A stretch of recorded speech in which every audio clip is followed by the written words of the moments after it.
hi, Phil. Oh, I'm already unmuted. There we go. Okay, I was like, what's going on here? Well, welcome back to the Third Man podcast. Welcome back to our show, Tomas Jakab. That is how you pronounce your name, right? I haven't been mispronouncing it this entire time. Yeah, it's Tomas Jakab. So there's no, Okay. yeah, it's the last name's Hungarian and the first name is Spanish. I was gonna ask you. Okay, cool. Wow, that's a really interesting combination, Spanish and I'm a Hungarian. hybrid. My mom's Spanish, my dad's like German and Hungarian. So Cool. excuse me. Nice. Yeah, so that's me. Anyway, Cool. yeah. All right, well, let's jump right in. So you wanted to discuss the fifth way. Yeah, I came across the article by Aaron Fester. Is that how you pronounce his last name? He's on the presuppositionalist chat. He I posted. thought it was our investor. Oh, I'm sorry. I don't know. Yeah, I mean, I think I'm friends with him on Facebook, but he shares a lot of. He's been doing a lot of writing on Thomism lately, and then he wrote this article like a couple weeks or a week or so. I don't know. Right after our last talk on the fifth way, which is where we ended our last talk, and I was reading that article, and I'm like, oh man, I might have to come back on and pick up where we left off. Okay. And so I guess, I mean, just to lay down what maybe we could be doing. I guess my point is this: is that I want to convince the presuppositionalists that the fifth way works, and Okay. that would be like my first point. And then my other 2 points would be that my second point would be that the problem of reduction doesn't exist, like it's not a thing. And then the third point would be that it is a contradiction to believe in teleology and believe that the problem of induction is a problem to be solved.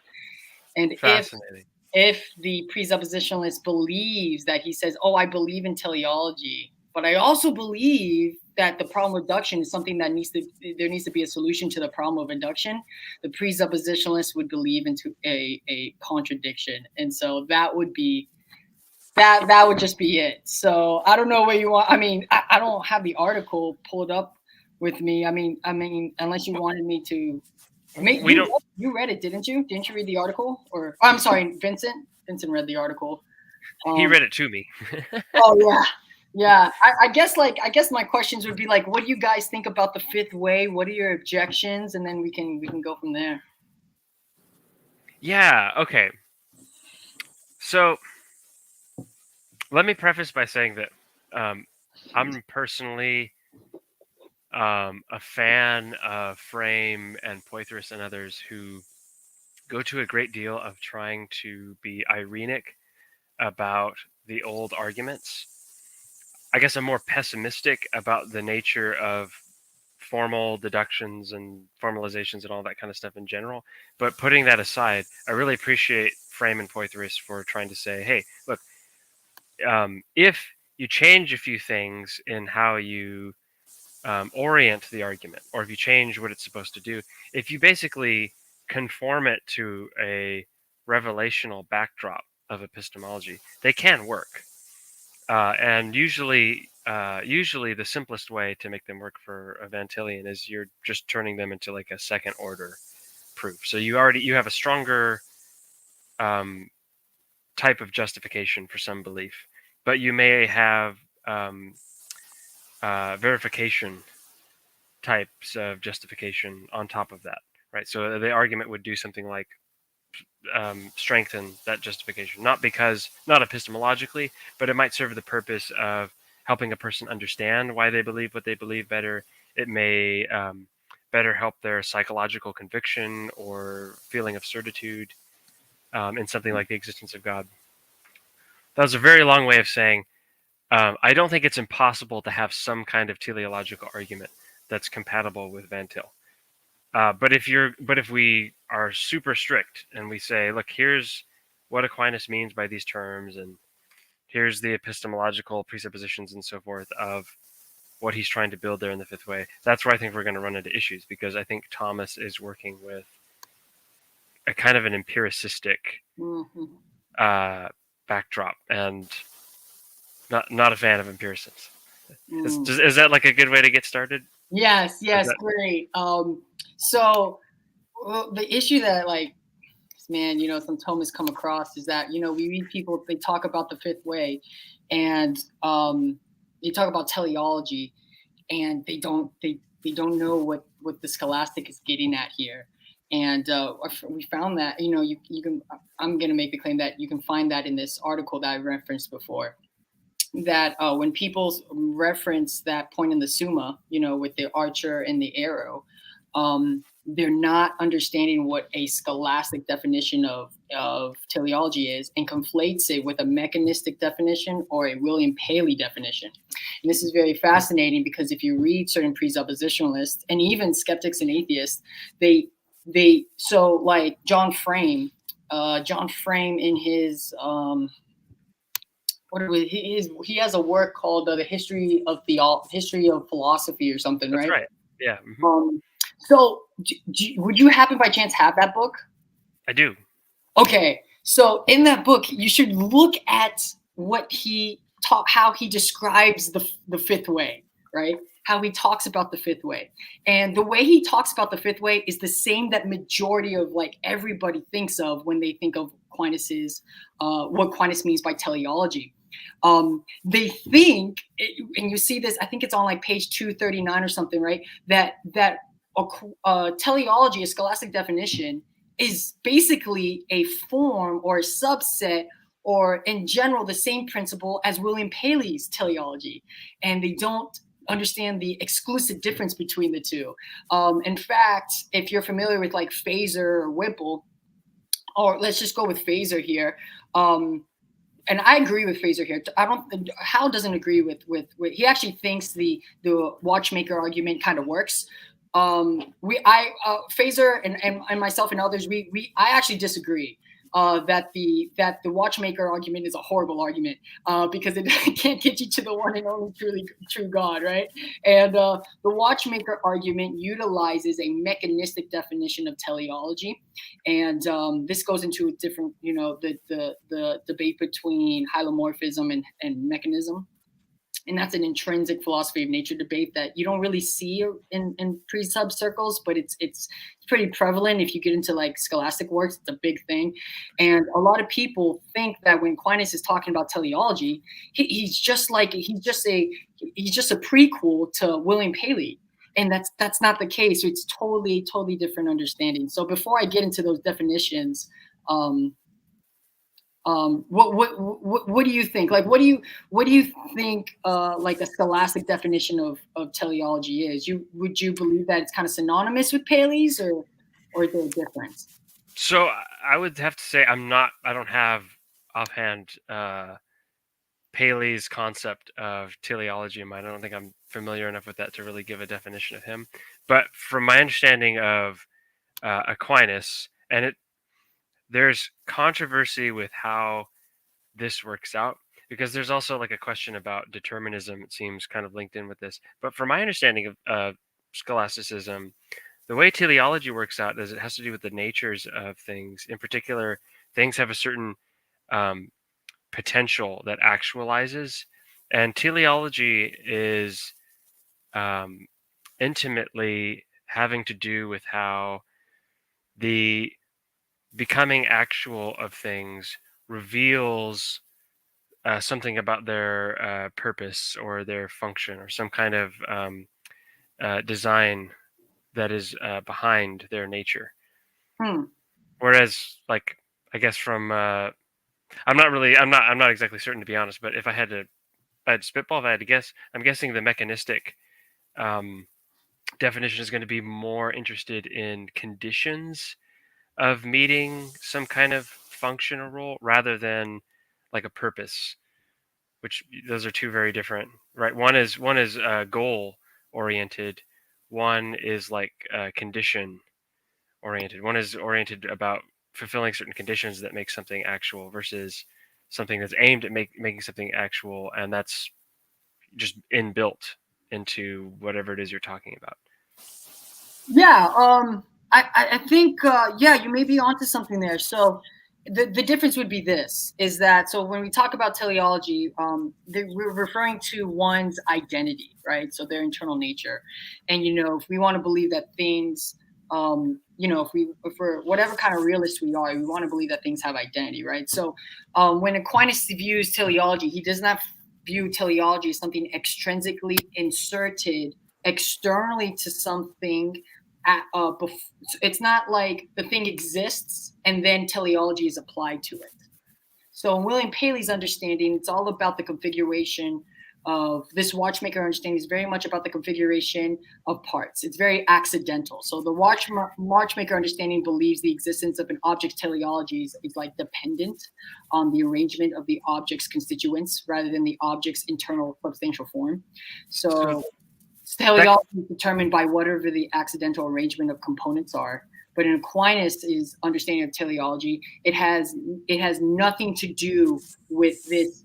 Oh, it's only externally applied after the thing begins to exist. So correct me if I'm wrong, but that kind of strikes me as like, okay, so the difference is that there's kind of, for Aquinas, teleology is intrinsic to a thing. It's just part of its nature to have teleology. Whereas for Paley, it sounds like he's kind of a structuralist about teleology, that it's the structure of the constituents that is actually the teleology of the thing, rather than like the essence or something like that. Yeah. So for Paley, this is mechanism, by the way, which would be the hylomorphous arch enemy. So usually 5 times out of 10, right, when the Thomist is combating against an atheist, right, or a skeptic, we're combating against mechanism. Like, this is like a prevalent view that a lot of academics hold to, and that's why we think ultimately comes down to a philosophy of nature, holomorphism or mechanism. And mechanism seems to have the dominant understanding of teleology today, where teleology is extrinsic to the thing. You see the thing as like a machine for which the parts itself don't possess any internal pull or internal tension towards a goal, but are it's only after the application of a watchmaker per se that makes these parts into a certain kind of accidental constituents or a figure that these things all of a sudden start to perform like a machine. And we don't hold to that. Well, we believe ultimately teleology is intrinsic and extrinsic, but William Paley, he doesn't have his philosophy of nature doesn't include substantial form. So therefore, the only understanding of teleology is the mechanistic one. And this is the kind of teleology that Hume is referring to. So, which is fascinating, because the idea of when you reduce essence and intrinsic identity, an identity of something that makes something what it is, the only teleology that is left is external. That's right. The only game in town. And so Aquinas is, when he's talking about the arrow and all this kind of stuff, it's important to read what he talks about. It's important to read his work on the sentences and De Veritate, I can't even pronounce the name, and other, Joseph Owen's work on it too, to really exegete what Thomas Aquinas is meaning here. Because what we do a lot is we think he's just a prerequisite to Paley. And if you're familiar with like Phaser's like talk on these issues, that's like, we don't sympathize with that understanding at all. And so I just wanted to make that clear before we go in the argument. I do have to raise the question mark over my head. I'm thinking, you're here saying that mechanism is the ultimate enemy of Thomism or scholasticism, and I'm over here thinking, well, isn't nominalism like the first? No, I'm just kidding. But so that's very interesting, right? So you're basically saying like this post-enlightenment idea of the universe.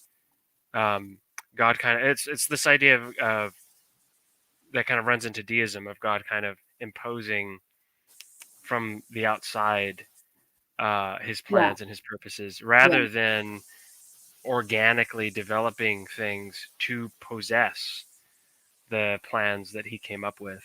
It's not instantiated in being. So the way the Thomist sees truth is dependent on being. Truth resides in existence and in being, and things that have actuality, right? So when I define something, I don't target its truth, what the thing is, somewhere where the thing is not. we would say that would fall towards kind of anti-realism kind of positions, right? We want to target where the truth is, where the thing is present, where the presence of the actuality is. And we would say that eventually why this leads to God is because when we talk about teleology, we're not talking about something that's external to it, like a watchmaker is to a machine, right? We're talking about something that is within the thing itself, that defines why you can even identify what its existence. Like we would basically say that because teleology is so intrinsic, if you remove it, you couldn't identify anything. Like there's no like try to like, I mean, there's multiple thought experiments on this when it comes to identifying what something is without a teleology, and you'll get some absurd conclusions. Like if you try to identify, like, tell me like what a heart is without referencing teleology, or tell me what a chicken, like you couldn't do it. So the only way to identify, so identity and teleology is intrinsic. Like you can't, they're intertwined. This is not Paley's. Not on Paley's, yeah. So I think that's interesting, because I think that's where it's very easy for a Van Tillian to run a type of teleological argument, and that is to say, like, look, if you don't have access to God's intention for things, if you don't have access to objects as things defined by God's plan, then you're not going to have epistemic ground to really individuate and classify things properly. You're going to be all over the place, confused. Even asking something as simple as like, "What's a chicken?" Well, suppose that you have, no God's eye view about what a chicken is supposed to be. What are you going to do? Well, you're going to go to, I don't know what you would do. You might go to an example of a chicken. Well, nothing could exist. That's the point. Yeah, you could argue that, but I guess it would be epistemological for a Van Tillian is that it's going to be like the very nature of classifying things, the very nature of predication means or includes, as part of the process, picking out what you think God's concept of or God's plan for a thing is, or God's design of a thing is. And so I think there's like, even if you think it's only formal, or whether you do think it's got some substance to it, there's some agreement between a Thomist and a Van Tillian in saying, like, it's impossible to think about the world non-teleologically. Yeah, exactly. So, I mean, you couldn't have doctors unless doctors knew unless doctors knew the truth of a heart, or knew the truth of the lungs per se, right? Which requires them to know teleology. You couldn't have any science or any practitioner or any surgeon, right? So you have to already. Well, I think this is where we need to clash here, is that the Thomas is saying that this is what you begin with. You begin with God's providence in teleology that you see with your experience with your senses, and you come to finalize with your intellect. That this teleology is something that's inescapable. So this intrinsic teleology is necessary, not only because if you're, again, back to Phaser, he does a great job with his scholastic metaphysics. He gives an analytical proof for why teleology is inescapable, because efficient causality by definition presupposes a telos. That's another argument. And then also, if you remove teleology, you remove specificity, you remove knowledge, you remove the ability to correct, you lose the ability to know what a nature is and how to change when it's not performing correctly, and how to fix it, and all this kind of stuff, right? And that's the knowledge that we must begin with in order to understand anything. And we would say that this knowledge has no choice but to prove the existence of God, and that's where we get into the premises, right? But teleology is something that we would say is ultimately inescapable, which would lead to my question then, Jimmy, is that the question is, how could the presuppositionalist then believe that teleology exists, but then at the exact same time, there's the issue of induction that needs to be solved? And what we're saying is that you both are the explicit opposite of each other. That's why the problem of induction can't exist. Yeah, that's fascinating. I guess I don't see. I mean, I can understand. A scholastic pitting those as like a dilemma, but I guess I don't see the entailment. I would just say that one of the means that we use to access teleology is reasoning inductively. So if there were a problem for induction, say, in that we don't have knowledge of some kind of uniformity principle or the regularity of nature or whatever you want to call it, that would just act as an obstacle to teleology. That would just be to say you don't have knowledge that the world is the kind of orderly universe that the scholastic envisions that it is. Okay, so would you say that, do you know the nature of a sunflower seed, right? Yes, but let me be precise, just so we're careful. So as long as we mean by know something like I have justified true belief, or I have a true belief that's warranted, or something like that, whatever justification or warrant is doing there, it's just saying something like I have sufficient reasons according to some paradigm or criterion of justification, whatever that is, right? There's some epistemic norm that's telling me this counts as more than wishful thinking or foolish assumption or something like that. It's a legitimate, rational belief to hold or whatever, right? Whatever you think that is, I'm not positing any particular view.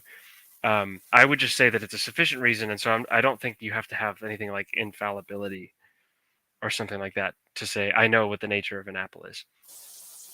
Is that fair? Yeah, sure. So Okay. the Thomists would say that, so you believe laws of logic are like fundamental to reality.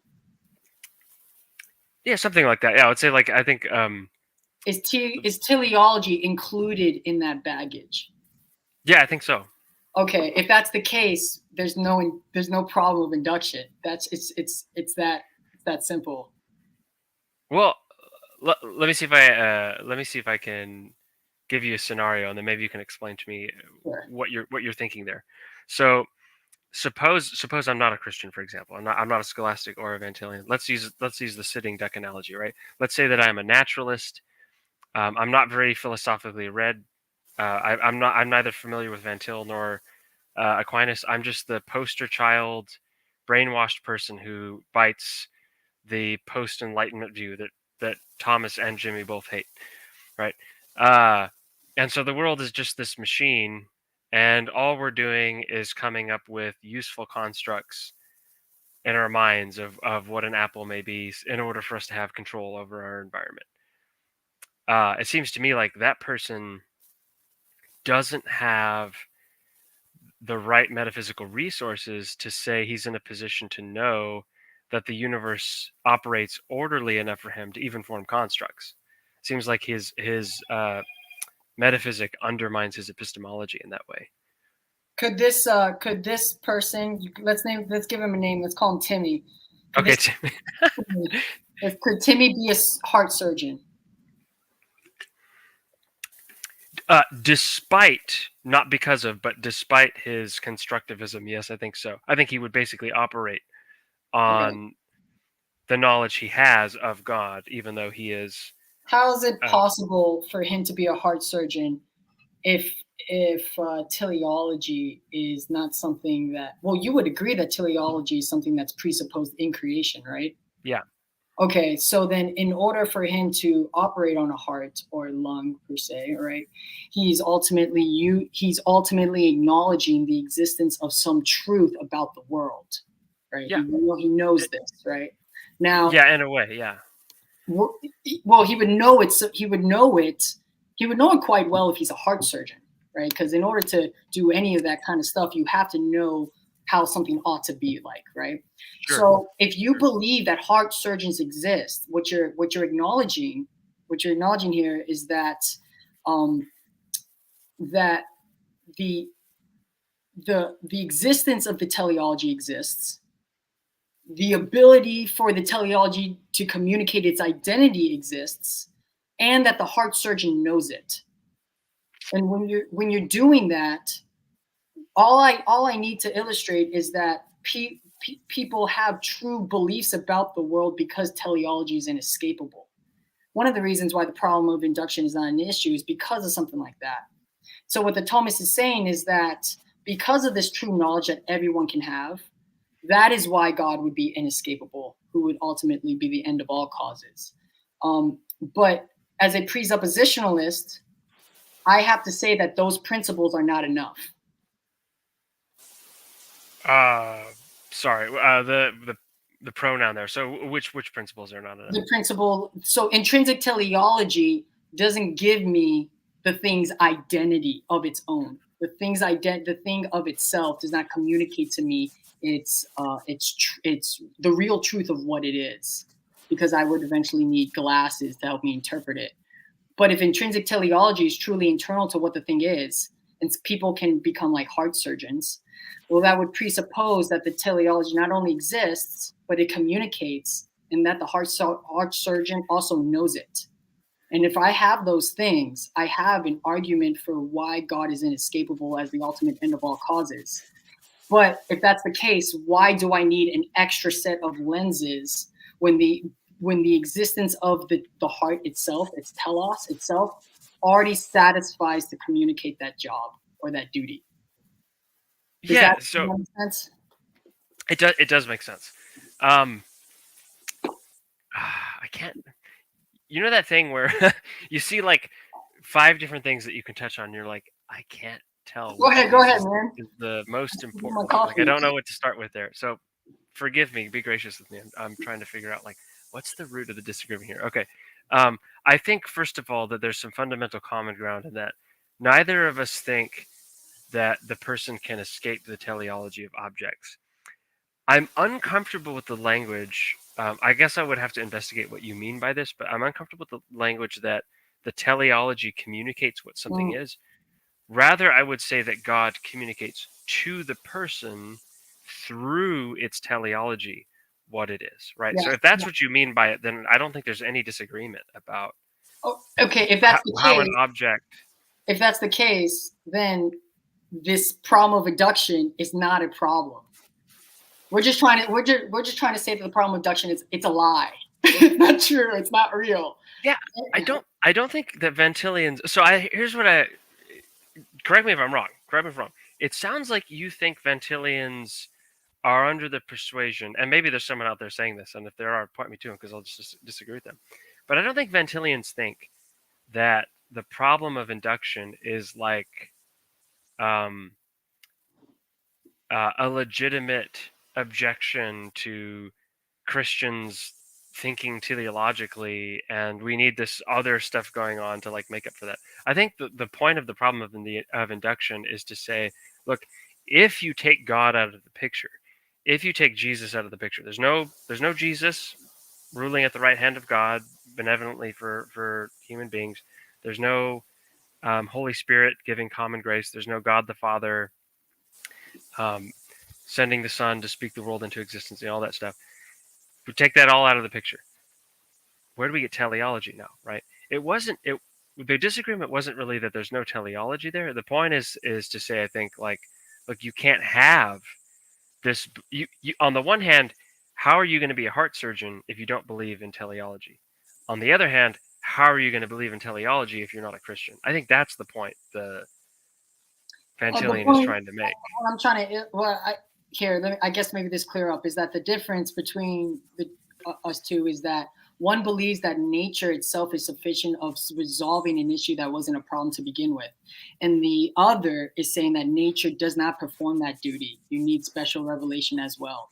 And what we're saying is that nature is sufficient, and because God does not fail to give the object its duty, and the duty doesn't fail to perform its duty as long as God wills, of course. And therefore, creation never presents to us this issue of something that needs to be corrected. We would say the same thing when it comes to the problem of the one and the many as well, and the egocentric predicament, uniformity of nature. That would be another talk. But all we're trying to defend is that creation speaks. It speaks the rules for which God used to fashion creation, and the scholastic is just utilizing the rules for which God has graced us with. And those rules do not give us these issues of these Humean epistemological problems of induction. That only comes when you eliminate when you become a nominalist or you become a occasionalist, Hume is just occasionalist minus God, and you remove substantial form, you remove identity, you remove essence, and next thing you know, the only thing you're left with is extrinsic teleology, which was the only kind of teleology Hume had to worry about. And when you put that in the picture, well, then of course we have issues concerning problem of induction, because you remove the reality of the identity of how God created something. And we want to make sure that that's protected. We don't want to say that it's the duty it performs, it somehow doesn't get the job done. That's sorry, I didn't mean to interrupt you. No, that's it. That's okay. So here's what I'm thinking in the background is, okay, if you put aside the hylomorphist way of explaining or cashing out what's going on with forms, what's going on with teleology, such that we have access to it, how the mind abstracts universals, etc., etc., etc., all that stuff. If you put aside that and just look at what the formality of what you're saying, which is like, this problem wasn't there to begin with because this is the way God made the world. I don't think Van Tillians disagree with that. I think the disagreement is really that Van Tillians don't think Thomists are consistent with that up to the end. And I think you were exactly right. Like, the problem is that for a Thomist, it seems like there's some level of independence from God in the content. That when I know an apple, I don't need to know an apple as the creation of the logos of Christianity. I only need to know that the apple is created, simpliciter. I only need to know that the apple has some kind of creator. And the Van Tillian is saying that's not enough. That's too much independence. That's saying that there's some disconnect from the creator to the creation, such that the creation can kind of tell you things on its own, and it doesn't get you to the essence of God. And the Van Tillian is going, wait a second, that doesn't work, because the whole point of teleology was to communicate to you who God is through the thing. Yes. If that was possible, God would be a horrible painter. Exactly, right? So I love that analogy, right? If the creation is an expression of the artist, then you should be able to, even if you can't articulate it, even if you don't have the noetic means to spell out the doctrines of Christianity, nevertheless, you should, in some sense, know the one true God, the Christian God, not just a general theism, by seeing an apple. Yeah. So the apple, like, as mentioned before, there's only one God that the apple can prove. So to posit as though the apple doesn't do its duty, as though it can posit a different God, would throw shade towards the painter. We would want to say that the apple. So if I look at the apple communicates, and it's not just because it has a form, but because it has essence and existence. So it has being. And we also have essence and existence. So anything that also has being share in a dynamic relation with each other, right? There's no chasm between us, right? And this goes into more into Jill Son's unity of philosophical experience. So when the apple speaks, the apple communicates itself to me because we're both of the same philosophy of nature. We both possess same criteria that makes a creature a creature. And there's no way for us. There's no chasm between the two, and this is where we have to get into, we have to get into being in essence and all that fun stuff. When I engage the apple, right, the apple has no choice but to reveal the way it is, its identity is, and one of those intrinsic identities would be not just the potencies, right, what it can do, what its limitations are, what its restraints are, what it has the ability to do, and what it does not have the possibility to do, but also what it ought to be doing. And that communicates itself to me, and that knowledge is in the apple itself, for which God has granted it through creation, and that knowledge does not fail to speak. And all we're saying is that if that knowledge can all of a sudden point to a different God, right, then now we all of a sudden, now we're saying creation fails, and people are without an excuse and all that. Right. Well, it just go ahead. Yeah. Well, it seems to me that you've got to say one of two things. Either you are a Van Tillian, and so you look at the apple and you're like, okay, it's in virtue of some kind of acquaintance or inheritance of special revelation that a person is able to interpret the apple correctly. And in agreement with the Thomists, they'll say inevitably they will interpret the apple as the creation of God, even if they suppress that, even if they put forward a constructivist metaphysic. They're all the while practicing this real teleology of the apple, this real concept of the apple that's accurate, which is no, this is the purpose manifest of God. It's His idea of what an apple is, put into the world. And or so you could say that, right? And about special revelation. Or it seems to me the alternative is to say that through natural revelation alone, without any kind of without God coming down and giving you redemptive information of any variety, you have access to Christian theism, and that to me seems to be. I think it would be strange to me to learn that Thomists believe that, because they seem to say things that suggest they don't believe. It's strange. We believe that creation performs its duty. Is it weird to suggest that creation just so happens to communicate perfectly? Well, let me ask you a question. Go ahead. Okay. Do you think that looking at an apple, a person knows that God is triune? No. That's why we need special revelation. Yes. So that's the part where I'm a little confused, right? Because it seems to me like that's just to deny what I just said, which was you could know Christian theism, right? Like the essential doctrines of Christianity from the apple. Well, general revelation points to the truth of special revelation, and what we're saying is that you must begin with creation first. The difference between us two is the presuppositionalist doesn't really do this. What we begin with is being, existence, reality, and creation. We begin with that. And when we examine the principles of creation, we notice that it validates the truth of Scripture. But that requires my order of epistemology to begin with creation. If you don't do that, then you start with non-being. And so that's why we want to protect creation, because creation is that epistemological, not the metaphysical. The metaphysical starting point is ontological, would be God. But the epistemological starting point must always be creation. And this is important because we don't want to say that creation doesn't have these utilities. It's just like there to look pretty. No, it serves a place in our order of epistemology. So my body plays a role. My body plays a function. My body plays a role when it comes to justifying truth. My body plays I just want to make that clear, that all of creation, my body, the sky, everything, all material, tangible things, they play a role in justifying truth. Because if they did not make the case, if they did not do that, then the utility, the duty would be absent.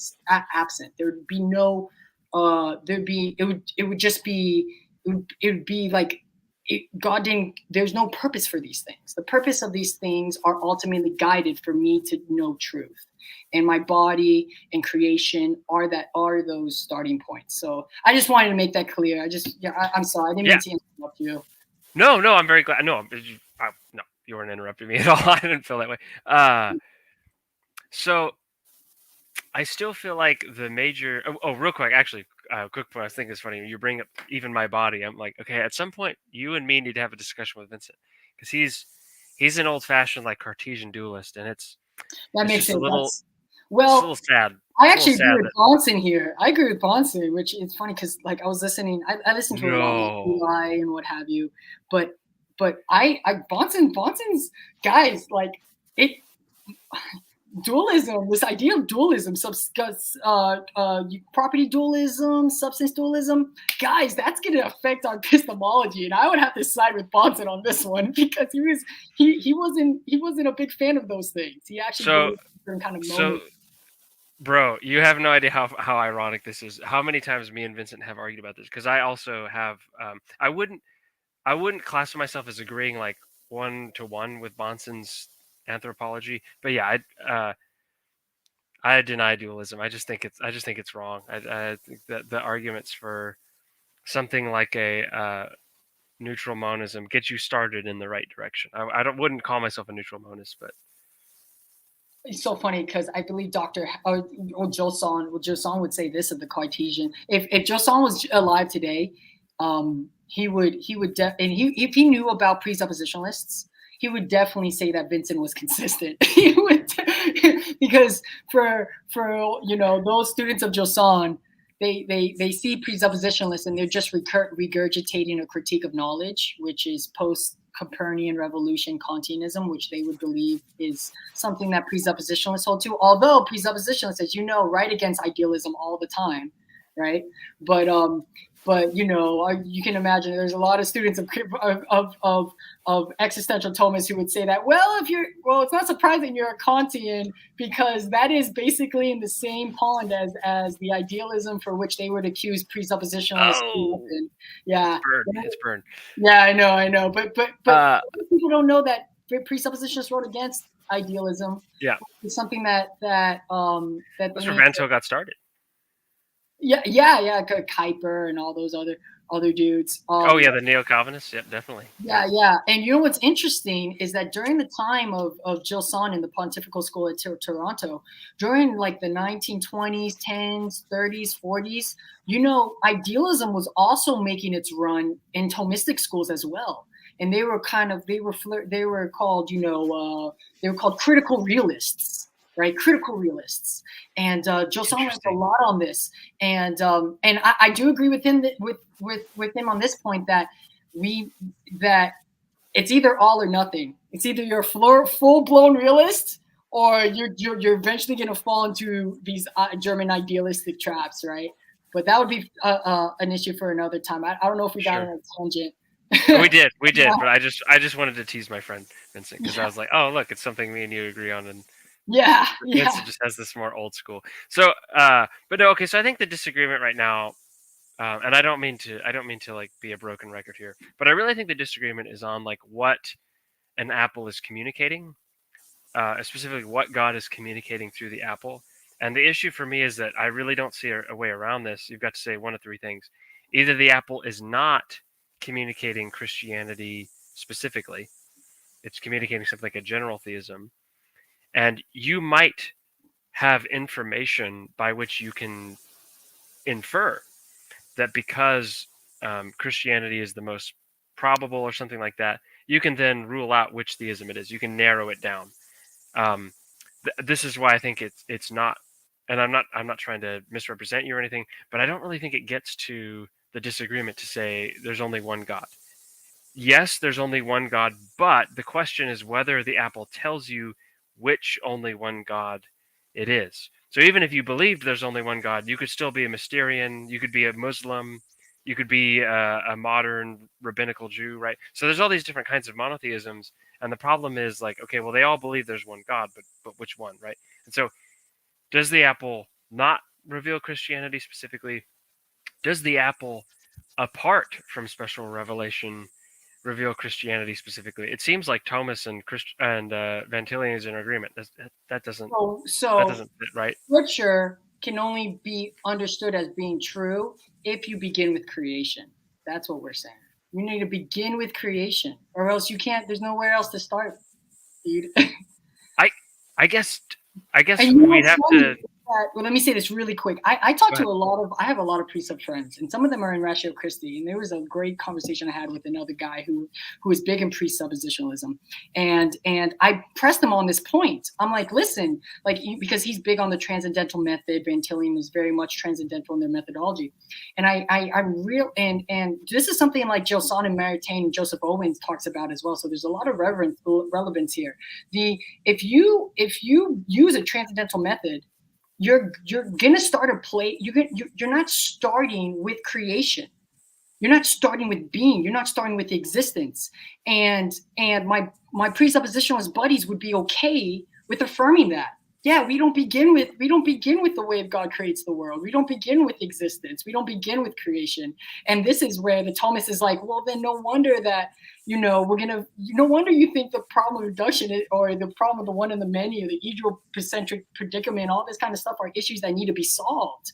They're not issues that the only issues that need to be solved if you begin with a philosophy of nature that doesn't begin with nature, doesn't begin with creation. And we want to defend the sufficiency of creation. That's it. So it's either creation or no creation. And so Sure. we gotta pick. We gotta pick which one. So I think that endpoint is the point of disagreement in a way. Like, so when you say creation is sufficient, do you mean like creation apart from special revelation is sufficient for knowledge? Like you can know. We validate the truth that God's word is actually in like the 66 books instead of like, oh, the 66 books, but then the Deuterochronicles, or the 66 books, but then the Apocrypha, what have you. We validate these truths through the principles that God has revealed to all mankind in creation. Without creation, you could not know anything. Epistemology must begin with God's creation. So to me, there's like two, and I don't mean to pretend like these are That's okay. separable points, but there's like two different points here. One is the idea that natural revelation is necessary, which no Van Tillian is going to dispute, right? Like a Van Tillian is of course going to agree. Like, yeah, of course you can't. How would you get to the Bible if you couldn't know that something like an apple belongs to God's creative decree? Of course, but the question is whether creation is sufficient, not whether it's necessary, but whether it's sufficient. And it seems to me like what we're saying when we say creation is sufficient without creation is sufficient.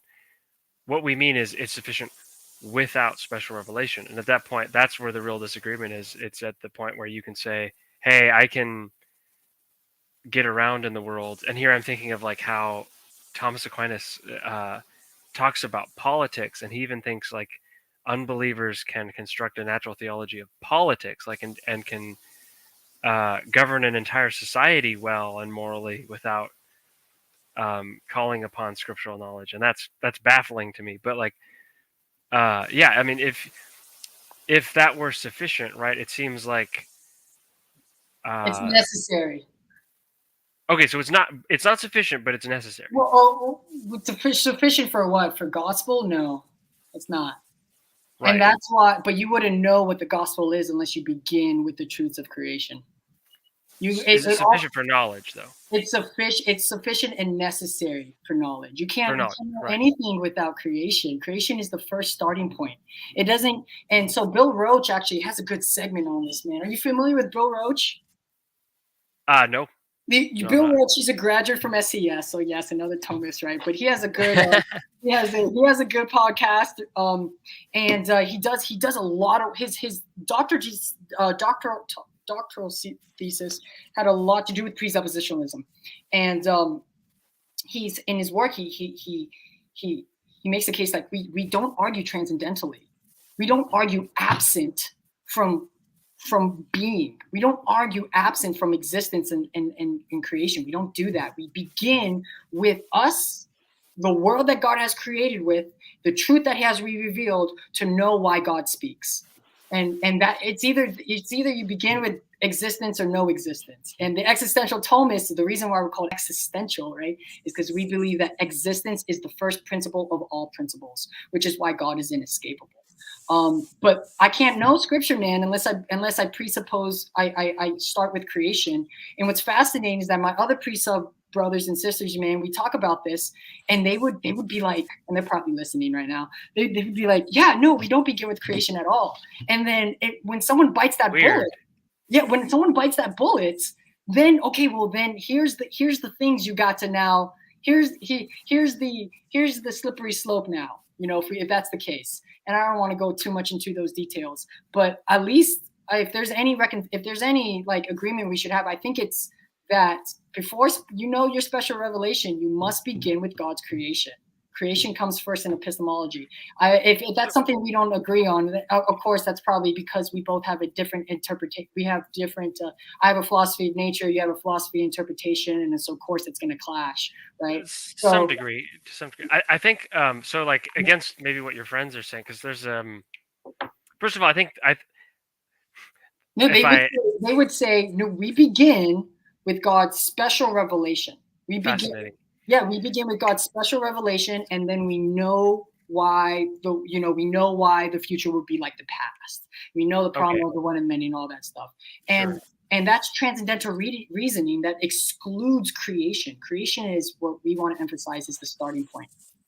So what I want to say to that is they're right in a sense and they're wrong in a sense, from my point of view. So, and I'm not.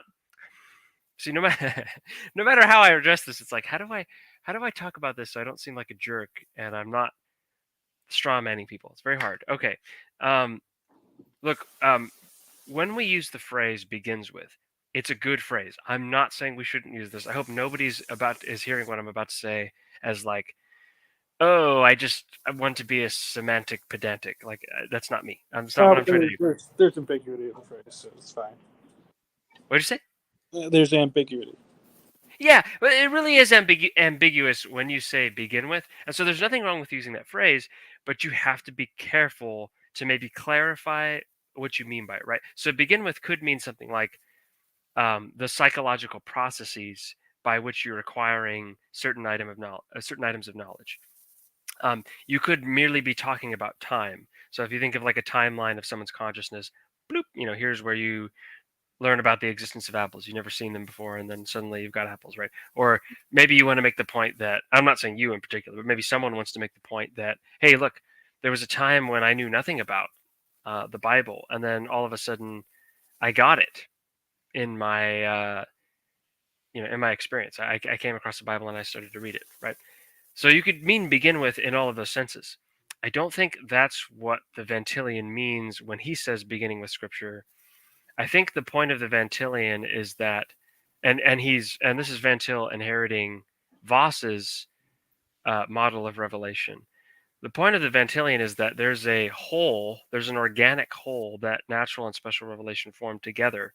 So they were never meant to be separable. If you have natural revelation without special, you don't have knowledge. If you have special revelation without natural, you don't have knowledge. You need to have this organic whole that we are thrown into as part of human experience and that our ancestors have kind of handed down remnantly to some degree, even if you're not a Christian, right? So I think it's helpful to have that historical view of like, hey, look, Adam and Eve sinned, they broke the covenant, they knew what the covenant was, their children knew what it was.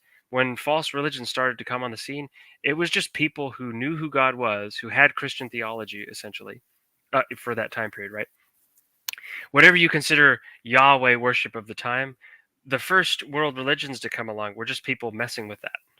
They were just people twisting the truth, lying about what God is like, right? But they actually knew who God was. So when you get to things like, I don't know, Odinism or Shaivism, Hinduism, right? Any of these world religions, there's always some remnant of special revelation to them. There are always bits and pieces of a covenant structure to human thought that is inescapable because that's how Adam and Eve were the first ones spoken to by God. And that's how human beings have been designed to relate to God. It's just part of human experience. So, like, for me, So you would agree that without special revelation, if someone was just equipped with creation, they would not have knowledge. that's right. That's right. Okay. What I would say contrary to that is that the very nature of human experience is that human beings inherit special revelation. So there is no individual who lacks special revelation. What kind of special revelation are they given, and how are they given that? Yeah, so that's why I'm bringing up this historical view, right? So like even if you as a creature, let's say that you got a person who was raised by wolves. Okay, this person, they can barely speak English. The fact of the matter is, they're still a child of Adam. So the very psychology with which they're working with, the very constitution with which they're working, has some kind of inheritance of the first covenant that human beings had. Adam and Eve were spoken to by God. That has effect. How would you know that? It's just part of what I don't know to what extent he would be aware of. Like how would he receive it? How did he? Is it a Platonic idea? No, I just think it's just the shape, if you will. It's just the nature of the experience that he has of the world. He is designed to experience things covenantally, meaning all human experience is an experience of God through creation in a morally ramified way. When a person is experiencing things and they're thinking and they're making judgments and they're making choices, all of that is an interaction with God, and all of that interaction is covenantal. How So do they know that? How did they get that knowledge? Well, just to be clear, I'm not saying, I don't know to what extent a person is self-aware of this covenantal structure of their thought. So I wouldn't want to say that they know that they know. I would just want to say they know, right? So what they know is this God in a covenantal fashion. They can know things like that they're a sinner, they're in the hands of the triune God, and somewhere out there. Okay, so they're a sinner. They know they're a sinner. Oh, for sure. Oh, okay. yeah. So Both of us are reformed, right? We're not going to disagree about. They know they're a sinner. I can the difference how we're going to answer how this person knows would be different, right? I believe he knows he's a sinner because he has access. He knows the teleology of the world, and he's experienced its hindrance and its corruption. Not its eradication, but it's disturbance, and therefore he knows he doesn't hit that mark, which would be the definition of sin, hermatio. However, all my Hebrew linguists, you probably know how to pronounce that word, right? Which just means miss the mark, right? Very, very virtue ethicist, but put that point aside. And he would. You don't like virtue ethics? I'm a natural law theorist, which would actually play a part in. If the fifth way is true, we would make the claim that natural law is inescapable, because then items would have laws inscripted within them. And that's a different discussion. But the point is illustrating is that, well, it's actually not a different discussion, because one of the reasons why someone would know that they're a sinner is because they have knowledge of what something ought to be like and that they're not fulfilling it. But that requires them to have knowledge of creation first. Without them having knowledge of creation first, you would believe in telepathy. Like we just like, oh well, the body doesn't play a role here. Like, if you held to, because Van Til believes in proximate knowledge, right? Which is basically beginning with your senses, which is funny because the scholastics said that like 900 years ago, but whatever. And we believe that in order for anything as a physical being, for anything to begin, for me to understand anything, it must begin, not end. It must begin with my senses. It must begin with my body, because my body has the duty and the functionality to perform that function, to perform the ability to give me truth. And if a sinner is going to know that he's a sinner, he must begin with the way that God created him as a man, which requires him to use the senses. If we eliminate those things, not only do we deprive the duty of your body and the functionality of the world's telos when it comes to giving you what things are, right? But you also, like, the person wouldn't know the truth of creation, and that he's failing its mark. The body plays a role here. The senses. Oh, absolutely. Absolutely. There's no disagreement there. But in your presuppositionalism, how does he know he's a sinner? How does he know he's a sinner?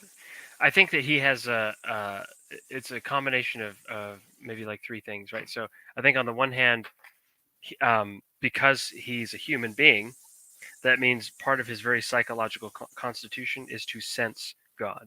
In the same way that, I shouldn't say the same way, similar to, but not identical to, the five senses. People, I think, have a consciousness of God. People are just innately aware that there's a God there. They're in his presence. They experience his covenant attitude and interaction with them, and that makes them aware of themselves. So they're born with the idea that there's a God who's perfectly the good, who's perfectly righteous. Oh yeah. I mean, it's Calvin's dual knowledge, right? In order to have a self-concept, in order for someone to be self-conscious, they must look at themselves from the standpoint of this God who looks at them. But in order to have a concept of this God, they've also got to look at this God from the concept of, I'm a creature, not God. This is someone who's totally other. This is someone who's beyond. He needs his senses. There's definitely the need for the senses, right? So I don't think that a person, I don't know how a person psychologically would begin to have these thoughts if it weren't at least occasioned by the various things in his experience. But that's Okay. not that's not to say that that's not an empiricist approach, because it's not saying that, like, You're correct. It's not an empiricist. yeah, but trying to think what I was. But to me, the key thing is this, right? So, I know what I was answering the question, like, how does he know this, right? So, to one extent, it's implanted, right? So when God creates a human being, just as much as he creates you with ears, just as much as he gives you a brain, just as much as he gives you a soul, whatever you think is part of the human constitution, I'm just saying part of that human constitution is this God consciousness. To be human is to know God. If you didn't have knowledge of God, you would not be a human being. It What is does he know impossible. about God? Well, so part of our disagreement, right, would be like, well, I think he knows he's a Trinity, right? I think that the Okay, so the the person already knows the distinction between person and being. yeah, I think it would be impossible. How would he come to know the difference between person and being without using his senses? By being acquainted with. Well, what do you mean without using his sentence? Like without using creation, how would he know the definition of what the distinction is between a personhood and being? How would he Yeah. know that without using creation? Do you mean how would he have justification for that belief without? How would he come to knowledge that this is the definition of a person and this is the definition of being if he does not use creation? Well, I don't think he does. Okay, So I think we agree that that experience of creation is a necessary condition of knowledge. We just don't agree that it's sufficient. Right. So I'm not going to say. Yeah. Sufficient for like gospel. Yeah, that's why we need Jesus. It's not sufficient for gospel. Well, sufficient for knowledge, right? So what I'm saying is it's necessary for knowledge. I don't think that you can have knowledge without some kind of experience of the medium of creation. You have to know God through the things that are made. But I think that would always be Through the things that are made. That's right. Yeah. Does that not sound like mediated knowledge? Well, so that's the to me. That might be a tangent. You just gave me the means for which someone comes to know God through the things that have been made. That sounds a lot like creation. Right. Yeah, but creation. So I'm going to give you three ways, right? Just to sum up the question, right? So through creation, I think in two ways. Number one, you have your own psychological makeup. That just includes God consciousness as much as being a human includes naturally growing a nose. Number two, you're going to have discrete experiences of things in creation. You're going to run into objects in the world, and those are going to cause you to know things whether you like it or not. And the very nature of them is to cause you to know that they are triune creations, that they belong to this Christian God. And there's no way, like you said, right? The painter has perfectly expressed himself through the things that are made, so that to look upon the painting is indirectly to look upon the face of the one who made the painting. Then the third way I would say is that every individual, to some extent, is inheriting in his experience part of the social paradigm. So that's very, I gave the example of like the child raised by wolves, right? That's kind of hindered in that case. But there is a natural connection that human beings have to each other. We're all covenant beings, and that means the way that we interpret our reality is religiously. It's in terms of God being a covenant Lord, and whether or not we're going to rebel or affirm his lordship over us. And what that looks like is the various world religions starting to evolve out of what are essentially lies or misconstruals of the original covenant that humanity had with. We agree with that conclusion, but the difference is how we reach that conclusion. We would say that you must begin with things that you know from creation. There must be truths about creation you must already know in order to know what special revelation speaks. Sure. Right? So, use the sin example real quick. Go ahead. Real quick. Use the sin example, right? So, you think that people can know they're sinners without special revelation, right? They can. Yes, they know that they can know that they're bad people. Yes. Okay. Do you mind me? I'm not trying to be rude. Do you mind me grilling you for a second? Is there? Yeah, Can go I ahead, shoot go off ahead. some question? Okay. So you think that at the same time, right? When human beings cannot know that God is triune. Without from special creation. revelation. Without special revelation. Without special, yeah. Okay, and you can't, but you can know God without special revelation. So you can know Yes, God you can know even though God. you Yes, you can. even though you don't know that He's triune. Yes, or else you Okay. would be left without an excuse. Okay. So, what does it mean to sin? When somebody truthfully says, who's not a believer, I know that I have sinned, right? Maybe they don't think that, right? But if you say that an unbeliever knows that he sins, what does he conceive of as a sin? What does it mean to sin? Okay, this is great. This is where natural law comes in. All right. Sure. So Yeah. if teleology is if intrinsic teleology is an inescapable thing, right? I would make the case that it's inescapable. It communicates. People know it, or else we couldn't drive a car, right? We couldn't do anything. No one could do anything, right? Nothing could right. actually if there was no intrinsic teleology. So because of that, that means that that also has implications not on epistemology when it comes to the problem of deduction, but it also has the implications on ethics. And this is where natural law comes in.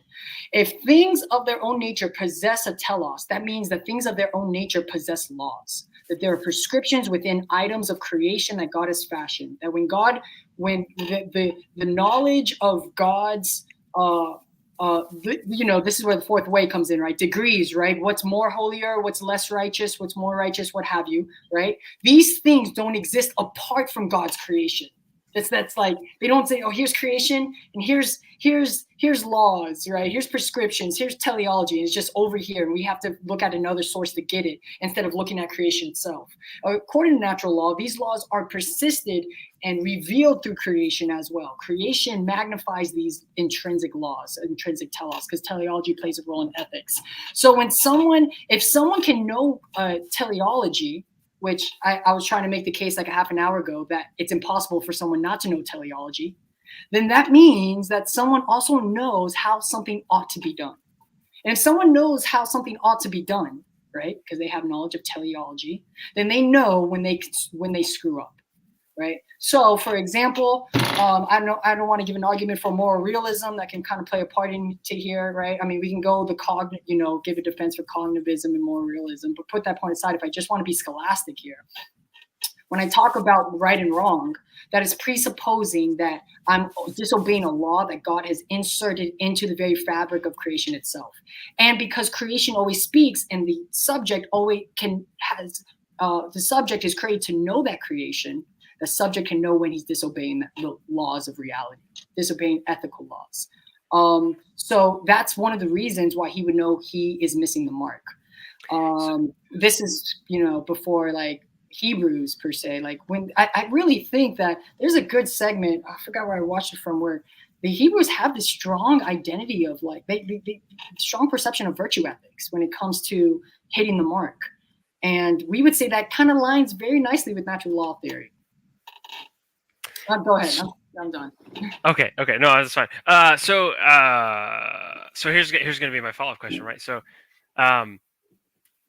when you say missing the mark, you're saying that they know that there is this God, and they're violating the reality of things, namely this law that He has input into the fabric of reality.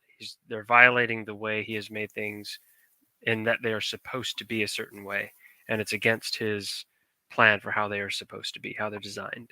Yeah. So when someone's like, oh, I messed something up, right? They're doing it because they know that they're not fulfilling the supposed teleology that ought to be fulfilled, right? Now, what's interesting? Oh, I'm sorry. Whose teleology? This is where the fifth way comes in, because when you look at if things have intrinsic teleology, right, then that means that there are certain goods that things are pursuing that share a commonality of well-being and nourishment and goodness itself. So, like for example, pregnancy illustrates the teleology of life, right?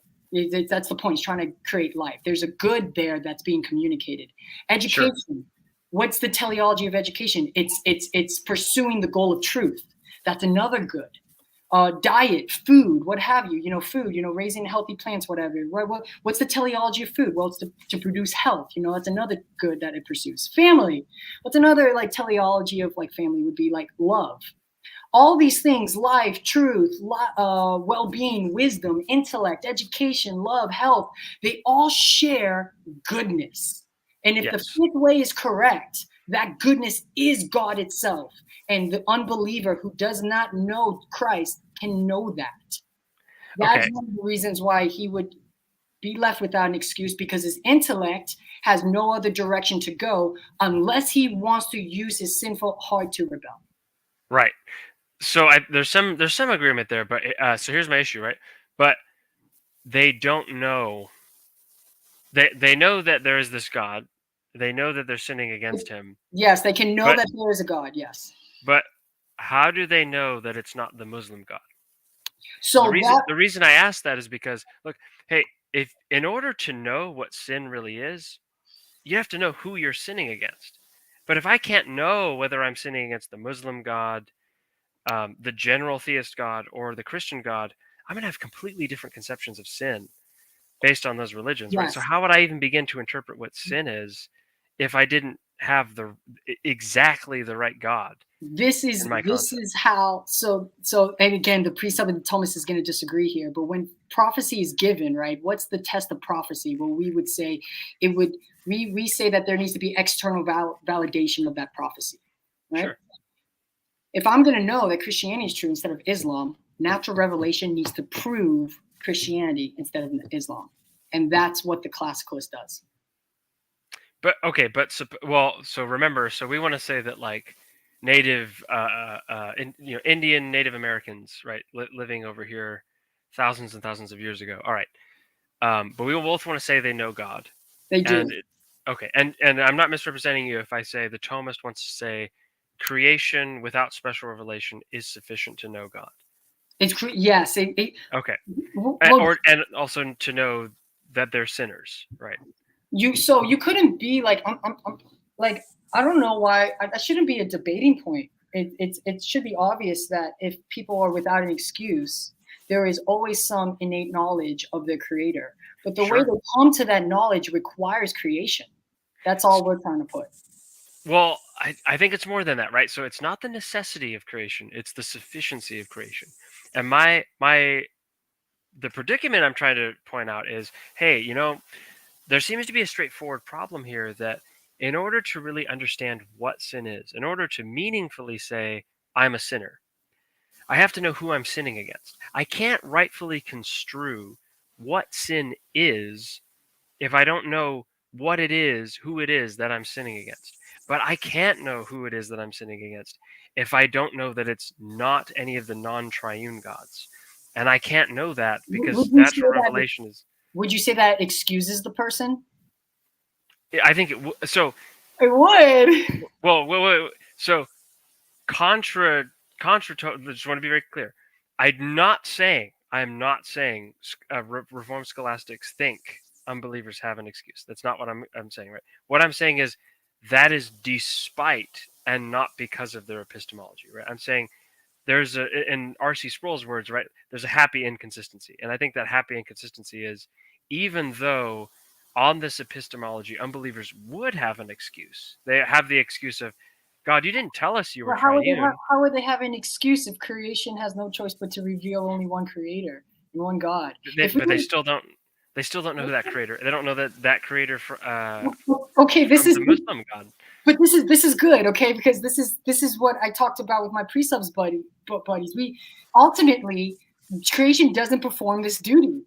It gives someone an out, and we want to say that it's impossible. It's not.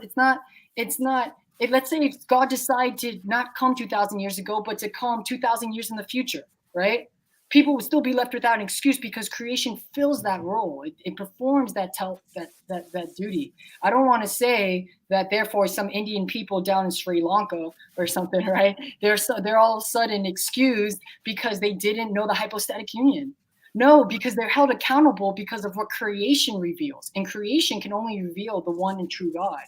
That's why they're unexcused. I don't know why we have to now all of a sudden, okay, well, creation standards are no longer the God that creation reveals is not enough. Now we got to start adding other things. And if that's the case, people would be left without this excuse. And we don't want to go there.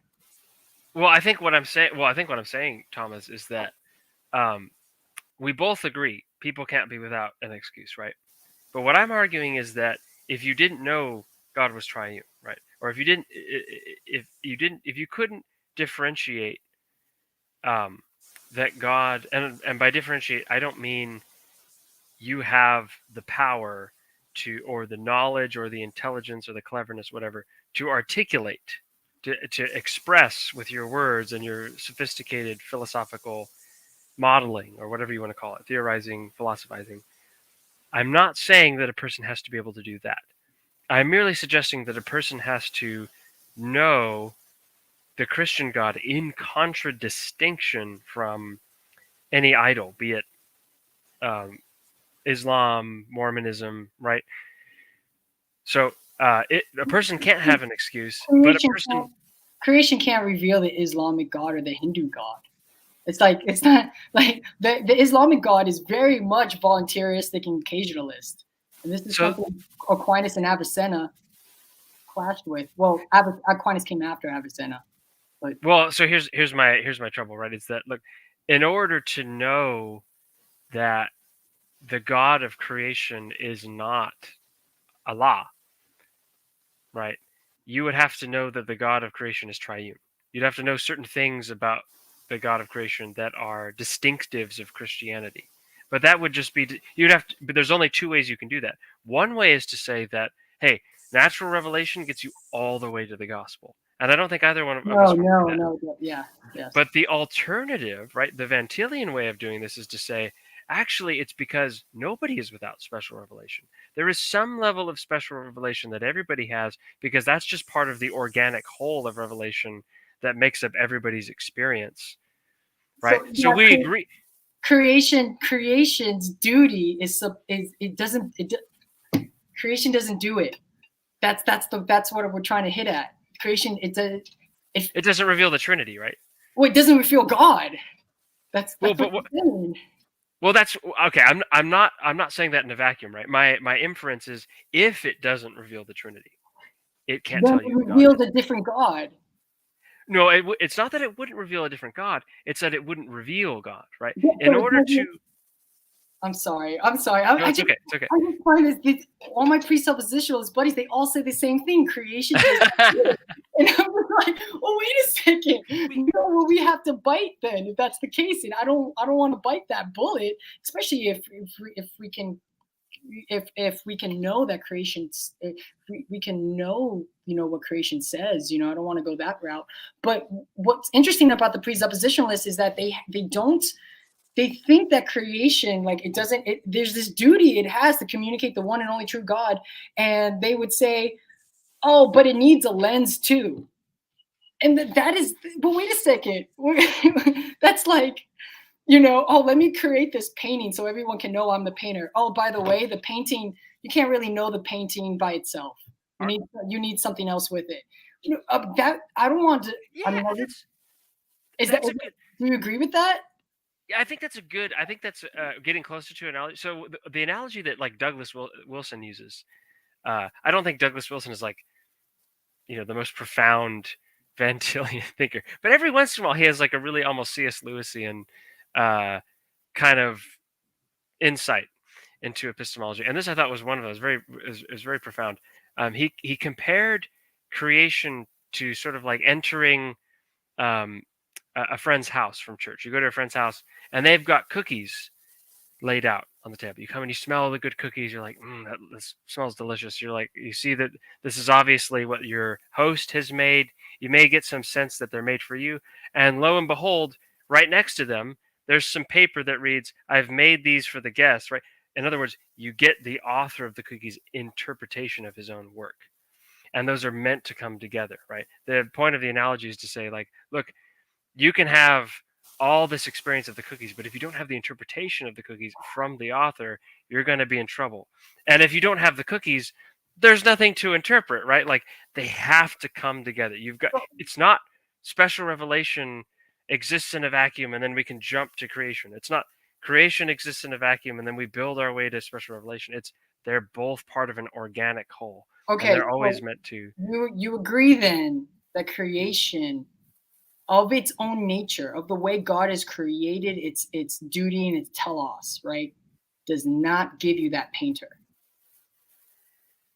Well, without special revelation, yeah, I would say no. It's not enough. It's not enough. Yeah. Dude, that's okay. Well, at least we're consistent here. That's we do that. That it's done. It's like okay. God like the heavens declare the glory of God. Well, the heavens are not really doing that. You need an additional worldview glasses to supplement what the creation is failing to communicate. Are we I know my other presuppositions, they all say that too, right? But they're not really like, they don't read too much. They only like listen, right? But I'm really kind of surprised that that's something that you would hold to as well, because go ahead. Yeah. So here's what I suggest, because we're running we're at an hour and 20 minutes. I'm down to go like another 10, 20 minutes. I don't know how much time you got. Here's what I recommend though, for maybe like a future conversation.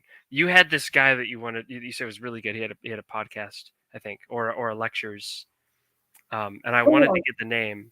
Bill Roach. Bill Roach. That's right. Okay, let me write that down because I have terrible memory. Yeah. Okay, I've got this article, really short. Really. Whoops. I spelled that. Can I guess the author? Please do. Is it Lane Tipton? No, you're so close. No. You're so close, and yet so far. It's William Dennison. Dennison. Okay. Dennison wrote this article about the relationship between natural and special revelation. I think it would be really helpful for like seeing. Read me the article. I will. I'll have to go. I might have it on me real quick. Let me see. I do. Please let this link still work. Wow, it still works. Okay.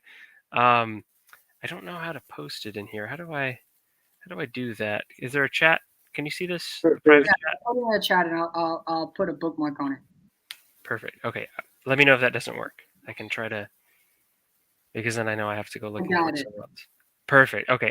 It's pretty short. It's not that long. Like, I mean, it's long, but it's not long as far as these kinds of articles go. And he just goes over how, like, look, even the way God does, like, I thought his greatest points is he starts from Romans 8, right? He starts from Romans 8, and he argues exegetically that there's a covenantal framework for how God interacts with creation, so that whenever he's naturally revealing himself, there is always an element of special revelation presupposed in that. He makes, for example, covenants with the created order in the prophets. And that entails that a person looking at the stars would notice that redemptive historical element even to the stars, right? So that's the kind of thing that you're going to see argued in that article. I feel like at least if you read this, you may think like, this guy's crazy. Like, what a kook. It's crazy, but it's well, what it does, Jimmy, is that it's adopting these. It's you're making a claim of creation. Okay, God creates creation. You believe God's a perfect painter, right? So when he paints something, he communicates the painter perfectly, right? But then the presuppositions comes along and says, okay, I need my worldview glasses to finish the job. And what the Thomist is saying is that creation does not fail to perform this communication and this duty. And therefore, that's why everyone is without an excuse. But the presuppositionalists, with the arguments against natural theology, has to start chipping away at what creation can do. Oh, next thing you know, creation can't communicate teleology, or for the problem of induction, which I know you disagree with, right? Or creation can't illustrate unity of being, which is why the problem of the one and many needs to be solved. Or creation cannot reveal the necessary starting point of existence in creation, which is why we have the egocentric predicament, right? It's chipping away, and the next thing you know, God turns out to be an awful painter because the painting he made does not perform its job. And we want to make sure that we protect the sanctity of what God being a perfect painter can do with his creation, and not all of a sudden sudden say, okay, well, now it doesn't, not only, well, look at this problem, the problem of the one and the many. Oh, well, that's a problem because God's creation does not do this, does not fulfill this role, does not perform this duty. And what we're trying to say is that not only philosophically we can demonstrate why this is not really problems, right? Well, we can go into that another time, but also theologically, I have to make the claim that creation, it has the desire to point to the one and only true God, but it needs this assistance of glasses. And that's where this chasm comes between us and the subject and the world. And we need a bridge to go over it, where the realist wants to make sure that there's no chasm. There's intimate relationship and creation performs this right. But I'm like, Jimmy, man. Well, okay. I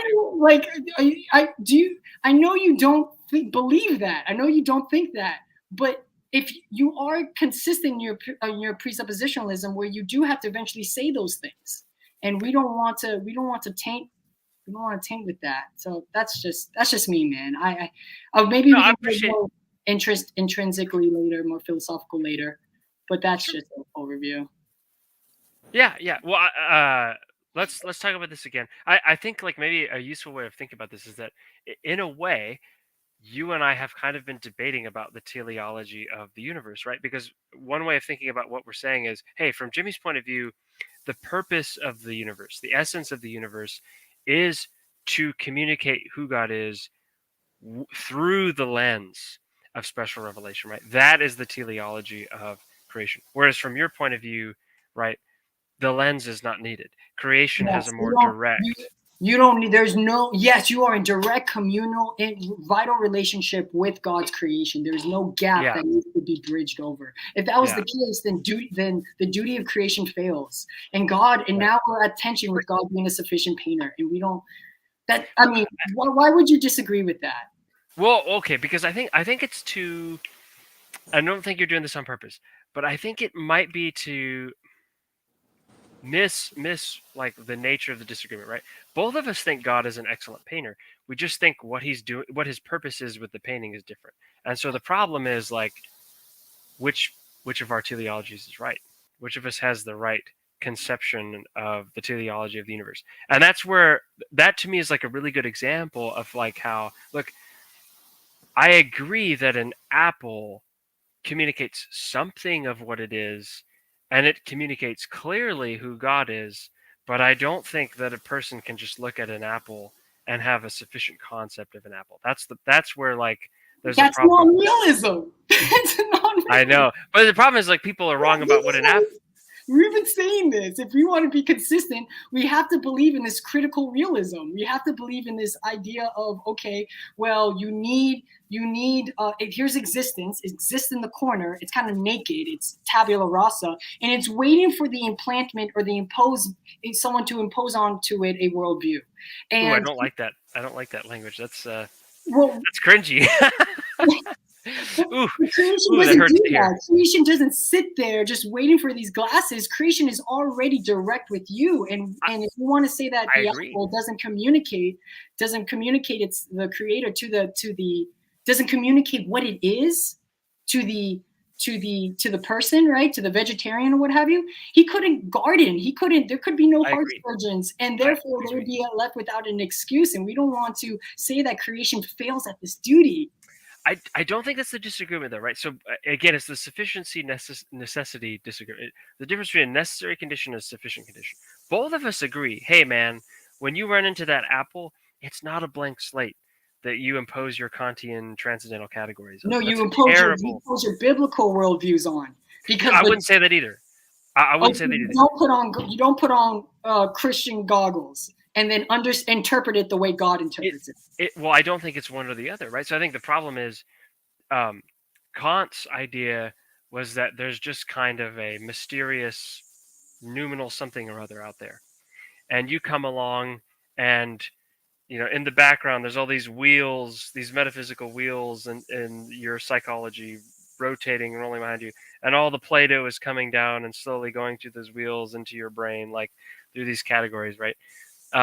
That's not what the Van Tillian is saying, and not to misrepresent you, but one could get the idea that It's like an apple is just, boop, like a little stamp, just impressing itself on your psychology, and you're just sitting there passive like a zombie, just boop, getting the stamp on your forehead. Like, it's not that either, right? And I think you would agree, like, that's too Yes. passive. That's not what people do, right? Yeah, you're right. You're correct. Okay, both of us believe there's some kind of meeting of the two. Yes, the apple has to have some capacity to cause, and because it is communication from God, right? I'll even put it stronger, right? God is to some extent communicating to you what the apple is by putting it up against you, right? When this apple is part of the horizon of your experience, God himself has endowed it such that you cannot walk away knowing nothing about an apple. Nevertheless, that's not sufficient, right? And that's why there's disagreement about teleology. It's not sufficient to reveal God. No. I think it's sufficient to reveal God. I'm saying Okay. I don't think it's sufficient. I don't think it's sufficient to close the question, what is an apple? Nobody can just look at an apple and say, "Ha, I have the essence of an apple divined from the like." And to me, like, does the apple communicate its identity to you? Something of it. So it doesn't not give you what exhaustively. it is. Not exhaustively. Okay, if that's the case, then you couldn't. Okay, listen. If that's the case, then you couldn't know the teleology of the apple. Once you know the teleology of an apple, you get its identity. You get the whole package. The thing doesn't give you like 50% of what it can do, right? It tastes good, right? No, it gives you what its limits, its restraints, what its capacities, what its abilities are, and what it's supposed to be doing. How do you explain people who have false beliefs about apples? That's when they're not using their senses and their intellect the way God has fashioned them to be used correctly. They're not using they're not learning as God has fashioned a human to learn. So Joson makes the case like this. He says, when we talk about knowledge, you cannot forget that you are restrained to the way God has created.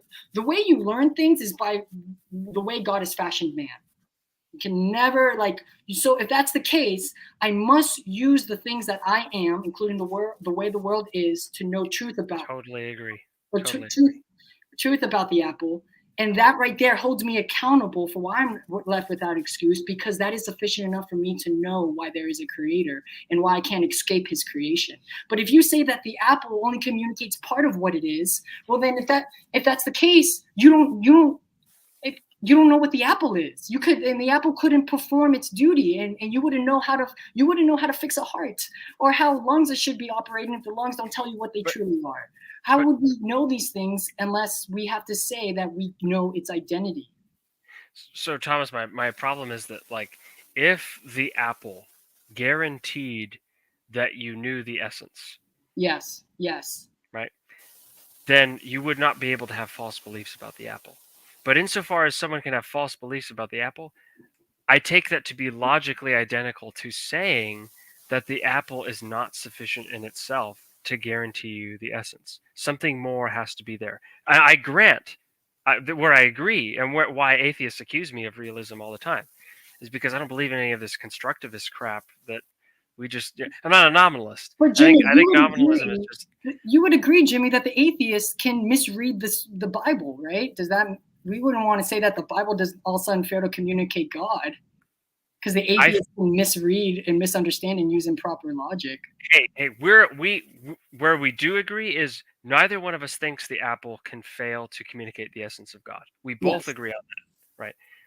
What we disagree about is whether God has made the apple sufficient to be perspicuous about its own essence. That's what I'm saying. I don't meet you there in saying it guarantees you its essence, because if it did, it would just logically follow that you can't be. It does. It does logically follow, and people use bad reasoning. That's why we get the things of the world. But wait a second. But Thomas, isn't that just to say that you have to reason correctly in order to know the essence of an apple? You have to use your senses and your intellect and creation. You have to use everything the tools that God has created for you to utilize. I agree, brother, but I would just say, hey, that entails. It doesn't give you what God gives me these tools to know the identity of the apple, but I don't know what the apple is. Well, okay, so this disagreement is this, right? I think you can know the essence of an apple. My disagreement is I don't think the apple is sufficient to know that. You have to use your reasoning, you have to use your senses, right? There's a whole causal process here to get to the proper idea of what an apple is. Just having the experience of an apple is not going to get you that idea because people have false Agree. ideas. Agree. Okay, then we're Totally. not disagreeing. We're not really disagreeing. We're just talking past each other. Then it must be because Wait, that's all I'm saying. so you believe that man is created to know the apple? Yeah, Okay. now to be clear, Or is man, or is it where what? There should be no ambiguity here. It's either we're full blown realists, or we're like, oh man, we don't really there's know. okay. There's two questions, right? So one is, can man know the essence of an apple? To that I say yes, but I just want to be honest. I suspect we're going to disagree about what an essence is because I'm going to say I don't think that a person's view of an apple is ever can ever be immune to revision. Right? There are certain things that a person can know about an apple that are immune to revision.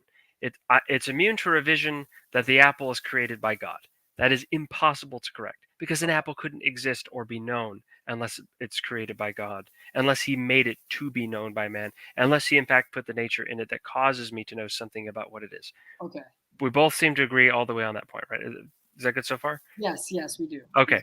Okay. So all I'm saying is, but what I want to add to that is, okay, but there are other things about an apple, like why do apples have colors? However, I answer that question, that's going to be subject to revision until heaven, if not even after, right? There is no way to answer conclusively why an apple has colors, why it can only have specific colors, for example, in a way that will never be subject to revision. Those are Yeah. just the kind of questions that. So, like, do you think we can answer the question of why an apple seed will produce an apple? Can we answer that? Conclusively? Yeah. Without God saying so? No. Well, it's impossible to do it without God saying so. That's where the fifth way comes in, right? But the point Sorry, is, the point is illustrating, can God's creation speak?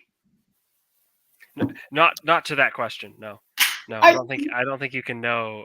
I think you can have knowledge, right? So as long as it's fallible, subject to revision, it's a matter of fallible evidence. Yeah, that kind of knowledge, sure, we can have. Can you have conclusive, infallible closure? Yeah, you couldn't really know the apple, right? So when you want to reproduce apples, you're reproducing something you don't really know, but somehow you're making it grow. Well, I think it depends on what you consider knowledge, right? So if you're an infallibilist, or if you have certain ideas about closure or revision or something like that that are, cousins of infallibilism, yeah, I'm gonna have to agree. I don't agree with that theory of knowledge. I'm not an infallibilist, but I don't think you can have that kind of knowledge, right? All I'm illustrating is you can have true knowledge of the identity of the apple because the apple cannot fail to tell you what it is, and you are created to know that. So you put me in a hard place, right? Because I agree in some sense with that, but I think that's ambiguous, right? So what all I'm trying to say is, I'll make it I think clear. I think you can know the essence of an apple, but I don't think there are ever questions that are important questions about the apple that will ever be answered conclusively. Here are the things I know about the apple. Okay, I'll tell you. And we all are given this, right? So we because nature speaks, right? And this is where these principles shine. We can know not only its teleology, right, but we can know its causal power. We can know its properties. Yeah. We can know its accidents and its proper accidents and it's the contingent accidents. We can know what its restraints are. We can also know its limitations as well. We can know what it can change into and what it can't. We can know these things. And if you know, most importantly, teleology, to get back to the beginning, if you know teleology, you by definition know the identity of the thing because teleology and identity are intrinsically related. If we want to say that, well, okay, so if that's the case, if it produces that correct knowledge, right, that demonstrates the existence of only one true, all good God, and that's because creation cannot fail to speak correctly. And that's all. I don't want. It's kind of, you're kind of making me a little nervous because it seems like you're disagreeing with that. Kind of, right? There's two parts to that. I think there's two parts to that I think are that need to be disambiguated. One part of that is, can you have something like justified true belief of the essence of this thing? Things like knowing its causal power, knowing its potencies, if you want to call them that, knowing its Its teleology. finalities. Can we Sorry? know its finalities? Like what it's yeah, just its ends, its Sure. teleology. Yeah, of course. Yeah, we can know those things. Um, on right, but I want to hold that in conjunction with, does knowing that entail that there's nothing to be revised in the future about what we claim to know about apples? No. We can always have new ideas about why an apple is green as opposed to red.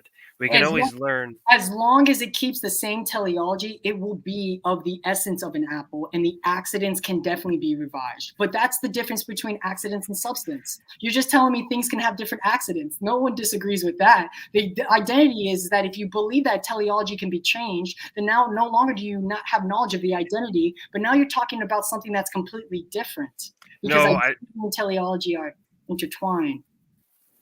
go ahead, Vincent. You want to chime in? Oh no, good stuff. Okay. I agree. I agree. There's stuff to learn. This is why this is where the sciences come in, which we would say presupposes these principles, right? But contingent accidents change all the time, and we're still learning about these accidents all the time. No one disagrees with that. The disagreement is whether you can know the substance. Well, see, okay, there's the thing, right? So, yes and no, right? Do we know the essence of an apple? I think so, yes.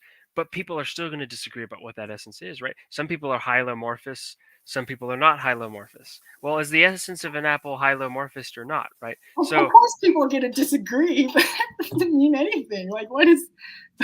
Well, One could be a mechanist and define an apple through its accidental configurations, and the other one can define an apple through being in essence. And one of them is correct, and that's where philosophy comes into play. well, it seems like the fact that there's a disagreement kind of disproves your view a little, right? Because certainly we should know what the essence is infallibly, right? No, that would be analogous to like a non-realist's objection towards a moral realist. Oh, well, if morality was more realism, then like no one would disagree. That's exactly like synonymous to the skeptic who argues against the moral argument. Just because people disagree, that would be evidence of their incorrection, not that there's like existing contradictory positions. I don't want to say that we can't not know the substance, because if we fall into this, this is just anti-realism, and I don't. That's the point. Go ahead. Well, let me ask you a question about that morality analogy, right? So we don't want to make the argument, we don't want to make the fallacy of appeal to controversy and say, oh, well, people disagree about this, so clearly it can't be a clear issue. That's ridiculous, right? We all know the Bible is the Word of God, and just because people disagree about it doesn't mean it's any less clear or revelational or whatever, right? It is the Word of God writ. Great. Okay. But right, the issue, what Vincent is saying is, look, if you can be wrong about it, then you've got to have an explanation why someone can be wrong. And the issue with the morality thing is this: I think there's two ways somebody can be wrong morally, right? One way is just because they're in sin. You know, they've got bad motivations, and the nature of sin is that it's irrational. But that's not to say that being irrational is to sin. That's to say that when you sin, you are practicing a falsity, right? You're expressing a commitment to something that's falsehood.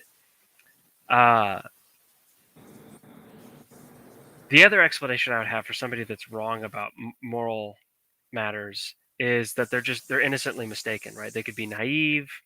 Maybe they're just a kid and they're not developed and they just don't know any better about something. Maybe they haven't read enough scripture or studied enough. There are all kinds of ways where the mind can be limited by various natural factors that I think are just part of human experience, and they're not guilty for not understanding or being wrong about those moral issues.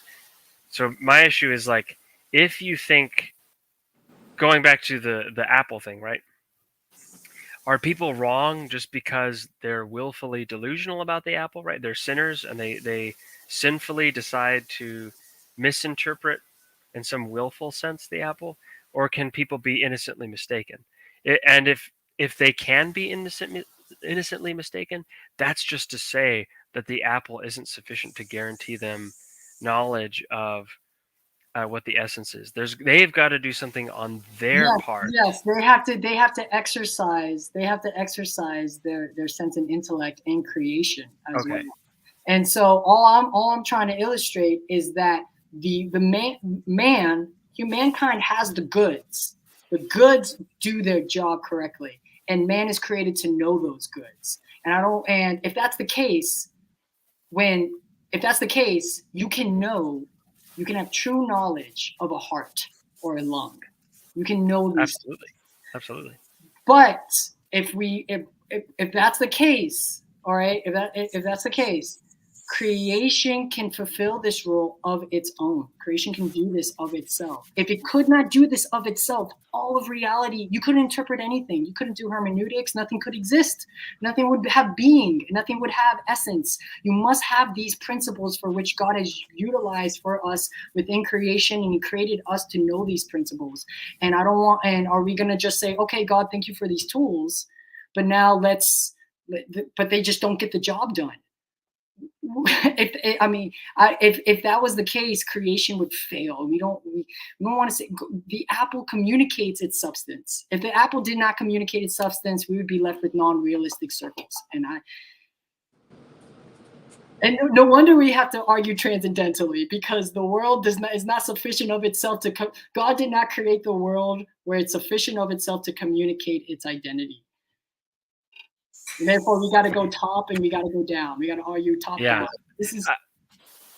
I feel like we're losing track of the point of or I feel like we're losing track of that for which the apple is supposed to be sufficient. But Vincent, you were trying to chime in there, so I won't. You go first. Well, I was going to ask time-related questions, like how are you doing on that?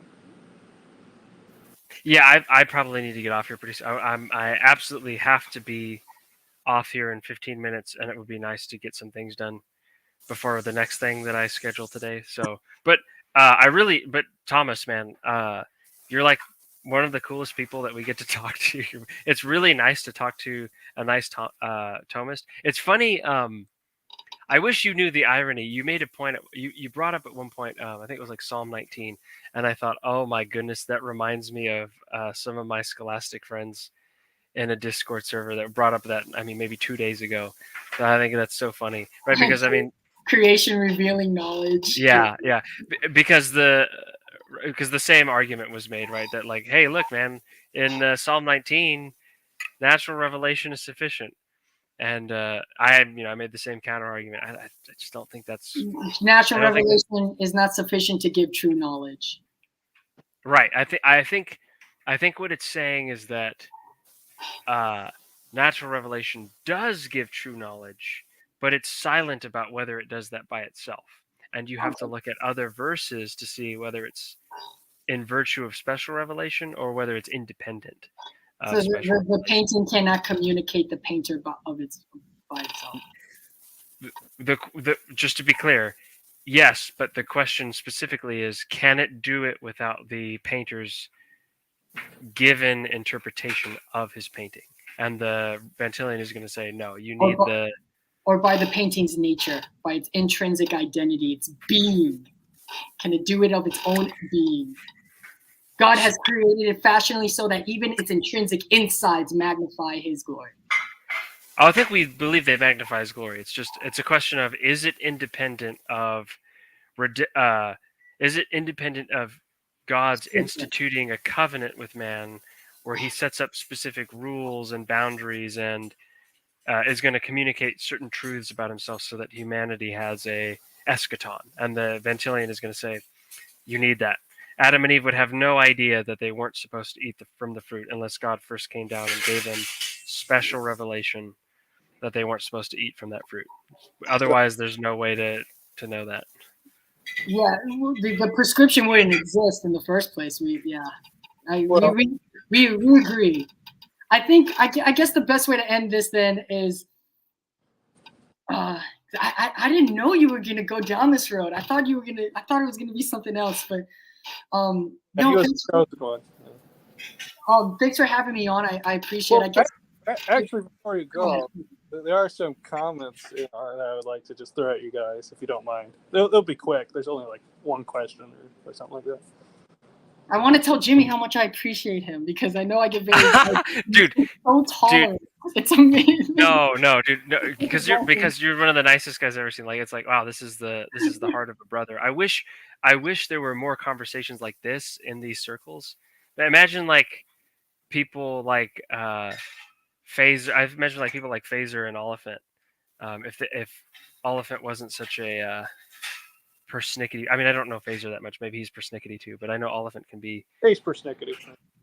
Yeah, so I just think they would both get on each other's nerves, and it wouldn't end. We didn't even get to the article, man. That's. Aha! So really quick. I'm so sorry. Really quick. I got to be selfish here. Before Bonson does the comment thing.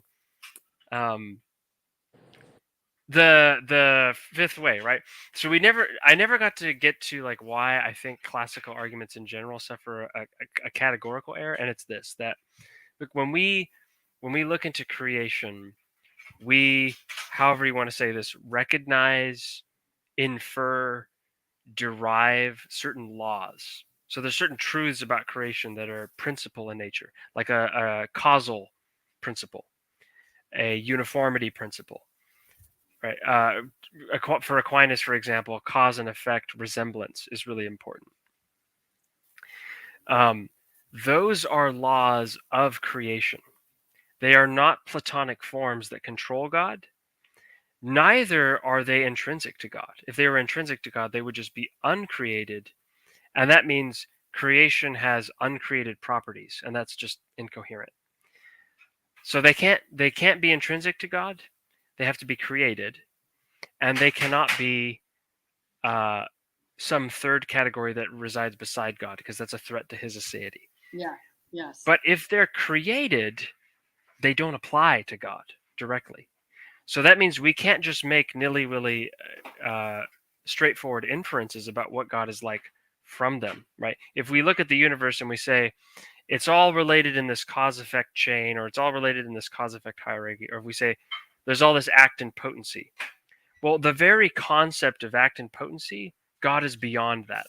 God preceded act and potency. He's before act and potency. But if he's before act and potency, then you couldn't infer God merely from act and potency, because he's not characterized by those things. You can only infer from a law that which is subject to it.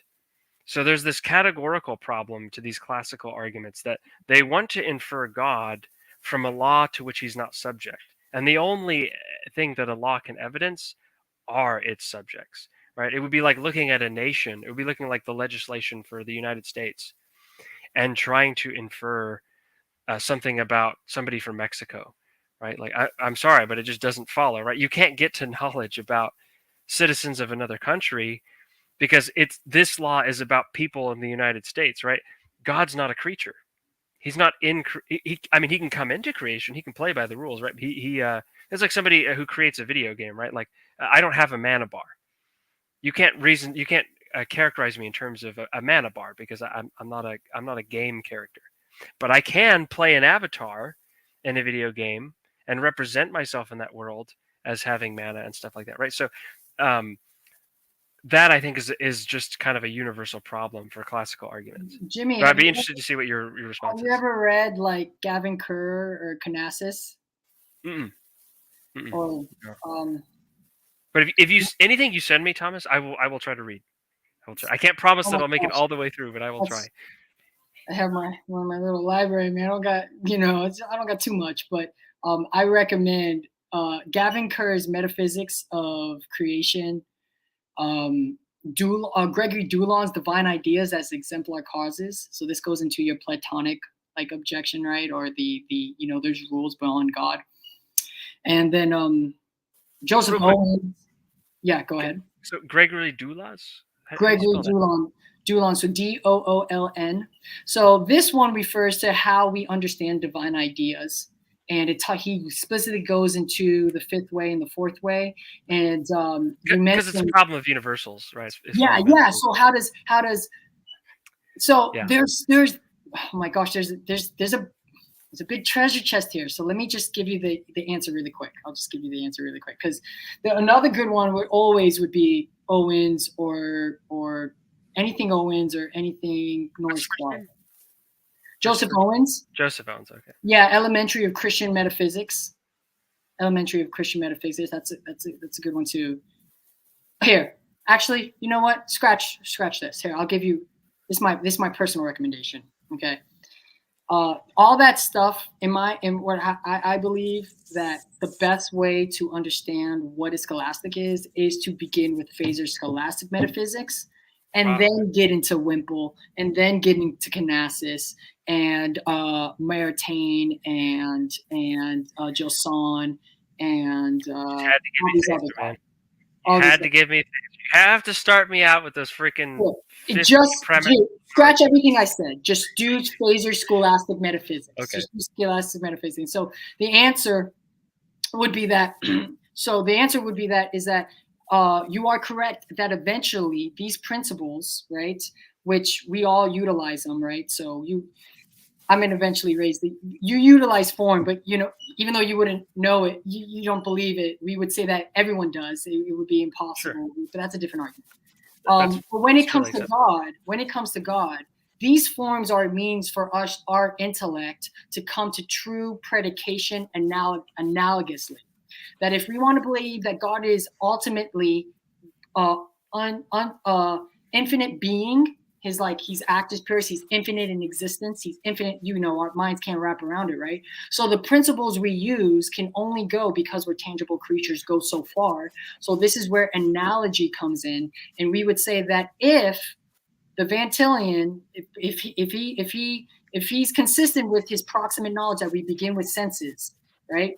Analogy is ultimately inescapable. If we begin knowledge with our senses, eventually we have to attribute true predication of God analogously. That's a different argument. Go back into epistemology. But that's it. So you are correct. You are correct that being in existence and all that stuff, being can be attributed positively, right? That's one of the positive things we can attribute positively of God. But we're going to disagree on that one. But okay, that's interesting, because it's either then does God not be, right? And so what is being? What is being? Being would be something that exists. Being is existence. What does it mean to exist, though? Something existence is in the exercise of non-existence, which means that it's real, that it's not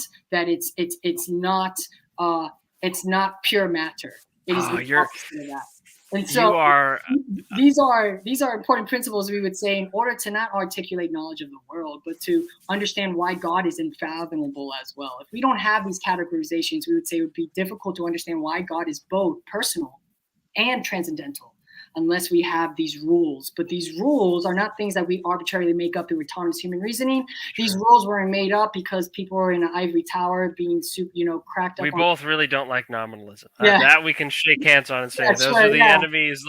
These rules are given to us by God in creation, right. and you are correct that these rules don't give us omniscient knowledge of God, but they give us true predication of God. Absolutely. And I think. Go ahead. Well, I'm sorry to interrupt. I want to chase this rabbit hole so badly, but I do too. I do too, because if you believe in proximate knowledge, we would say that analogy is coming down the road eventually. Yes. Well, it really comes down to the metaphysical underpinnings of analogy. What do we mean when we say analogy? What is the truth maker, if we put it that way? What is the truth maker of analogical theological predication? So when I say God is good, what's the metaphysical referent of that? What is it? Am I able to just, when I say God is good in my mind, is what's going on in here sticking to who God is? Because if it sticks directly, just like anybody else, I'm thinking about God like a creature. And Aquinas himself is way too clever to fall Yes, into yes. that trap. So He that, himself, so you're not yeah. you're not thinking about God as a creature when you remember that the principles you're using are composites, right? And God exists non-compositely, What? non-compositely. So Okay, we you have no choice but to be analogous if God is not composed of composites. And it's interesting because, and here's, I'll say this one last thing. If the okay. presuppositionalist believes that the world is made up of composites, which it seems like in our what I've been reading in our last conversation, it seems like the presupposition pretty understands that the world is made up of composites. You need a theory of unity. You need a theory of unity. Absolutely, And absolutely. and that means that your theory of unity cannot it applies to creation, but it highlights the distinction between creator and creature. If you don't have hylomorphism, we're going to argue that there is no unity of philosophical experience, as Gerson will say. That you need unity in order to not just know how we can have knowledge, but also know why God must be spoken of analogously, because God is not made up of composites like we are, and He is completely simple. Another text I would say is that after Phaser, this is anyone else who's listening. When it comes into analogy, Norris Clark is we disagree. I mean, I disagree a little bit. Some Thomists disagree a little bit with Norris Clark, but Norris Clark's The One is the Many is a great other text too. How do you spell his name? I can't see it. Norris Clark. He's a Norris Clark. Sorry. Yeah. Yes, Norris. Okay. Norris Clark.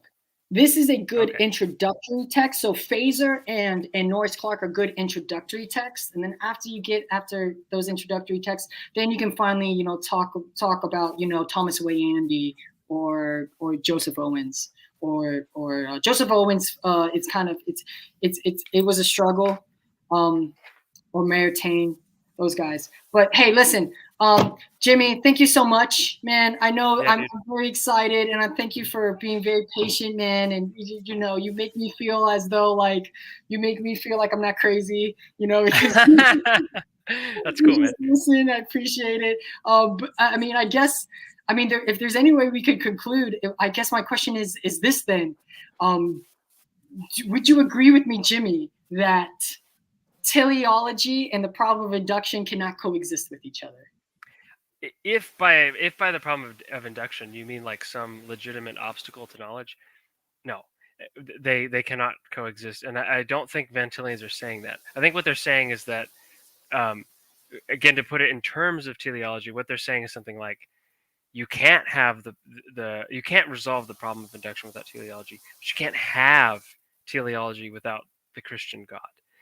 So you either have both or you have neither. If you have neither, then you don't have induction, and that's the problem of induction is really a problem for unbelievers. It's not a problem for knowledge in the sense that there's this skeptical scenario that I just can't. How do we solve? That's not what. Yeah, and so we can't have we don't know teleology until we know special revelation. Yeah, well, I would think they come together, right? I think that's going to be the difference between us, is that for me, you can't know you can't know that the universe is uniform, for example, without experiencing creation. But I don't think that that's sufficient either. You need a special revelatory interpretive lens to use your terminology. Yeah. And I think that human beings have both of those things. They're part of one organic unit. Whereas I think for you, like the natural revelation is like this great lamppost of the universe that's shining light on all the eyes and everybody, and that's just it communicates the glory of God. It's for the means for which we know God. Yeah, we would both say that, but hey, let's have been made. Yeah, we need to get on this problem of the universals and theological predication, because I think that's going to be more the issue for me behind like the five ways, the classicalist arguments. And I think that's really like, if there's two or three fundamental disagreements between scholastics or moderate realists is maybe a more specific term, moderate realists and Van Tillians, it's going to be over like how universals work, what are they, and what makes analogical predication true. What is analogical predication? So let's talk about those things. If you're willing to come back on, dude, we'd love to have you back. I'm willing. I want to maybe in the future too. We can plan on the one in the many. I know. Did we tackle teleology? I think we did. Did we? Even though we didn't get the article. Even though we didn't talk about the article. I mean, we can come back and talk about the article if you want, but I feel like we covered what our disagreement is. Maybe we could come back to discuss maybe some arguments against each other's views at some point. But whatever topic you want next, man, I'm all ears. I think the moderate realism and analogical predication would be interesting. Well, but I will move on now to just asking you both, a question. So I'm going to ask a question to Thomas. Spitball me your answer. So while I was listening, I was trying to think of some thought experiment, because there was a debate whether teleology was sufficient for ending the problem of induction and things like that. And what came to mind was say some general theist being that just kind of after all humans die, just has designed the world to go into some Greek flux. What would you say to that thought experiment? Impossible. This would be Aquinas' argument against Heraclitus, or Whipple's argument against Heraclitus. It's not. Jimmy brought up a hypothetical last time. He said, what if the Hindu god created the world, all chaotically, right? And that's a teleology. Yeah, that's a contradiction. Explicitly, it would be an explicit contradiction. Chance is impossible. In fact, the definition of chance the article uses is not Aquinas' definition of chance, nor is it Aquinas' definition of intelligence as well. I really, man, I gotta get, because I like the guy who wrote the article. He's a cool guy and everything, but there's just some things in there. You're like, oh man, we gotta straighten some of these definitions out. But that would be my answer. Yeah, that would be the Thomist answer. That there's not. Jimmy, any thoughts or no? I really got to take off, man. But let's come back to that. Let's come back to that, because that's a good question. I have a question for Jimmy from Jonathan Talks. So what's the argument that mental states are incoherent without the Christian God? What's the argument that mental states are incoherent without the Christian God? Oh my gosh, that's a big one. What the heck? Okay. Yeah, okay. Well, I mean, one issue is, right, that in order to have coherent mental states, right? So whatever we're thinking of here as mental states, we've got to have some kind of ordered pattern of consciousness. We've got to have, just to give you some illustrations, right? I have to be able to think and make judgments and deliberate without a memory that is constantly forgetting what I'm thinking about, right? If I go to make an argument, for example, and I've forgotten premise 1 by the time I get to premise 2, I'm in trouble. If I'm trying to think about what's necessary for cogent thought, and then I forget whether I'm thinking about butterflies or dogs or the numeric spelling out of of pi, for example, right? If I'm that confused in my thinking, I'm in trouble. So there are certain things that have to hold in order for me to have cogent thought, in order for my mental states to form any kind of coherent content. One of those is going to be that I need to have the right kind of faculties, right? So to me, the most intuitive way to think of it, and there are many other ways to do so, but to me, the most intuitive way to think of it is that, hey, I've got to have these faculties, and they've got to be reliable, they've got to be trustworthy, they've got to do the job of fulfilling this purpose of thinking. But how do I know that they do that? What reasons do I have to believe that that's in fact what they're doing? And so, the Christian is not unique in thinking that people have cogent mental states. The Christian is unique for having a justification for belief in that. So the Christian knows that he's got these reliable faculties because he knows that he's made in the image of an all-rational mind. The Christian knows that he's the creature of this God who has benevolently made him to know things, to have dominion over the world. And so that doesn't mean just to follow up with that with a little clarification, that doesn't mean that someone will be perfectly sane. That doesn't mean that someone will be infallible in all of their reasoning or anything like that. It just means that things will have a general reliability. The nature of the human body and the human mind is that they have faculties that are inherently designed naturally to develop toward that end. So it seems to me like the Christian has justification, and by contrast, if you take that Christian God out of the equation, you're going to have some kind of other metaphysical story, but it's not going to have the properties that God has. So maybe this is not an omniscient creator. Maybe you have a creator, but he's not all wise. Maybe you have a creator, but he's not all powerful. Maybe you're an atheist, right? And so you think that there's some kind of natural causal story behind how the human mind developed and things like that. But all these properties, I don't have the time to go into it right now, but all of these properties are going to be relevant distinctions, right? If God is not all-knowing, how does he know how to guarantee that human faculties are aimed at rationality?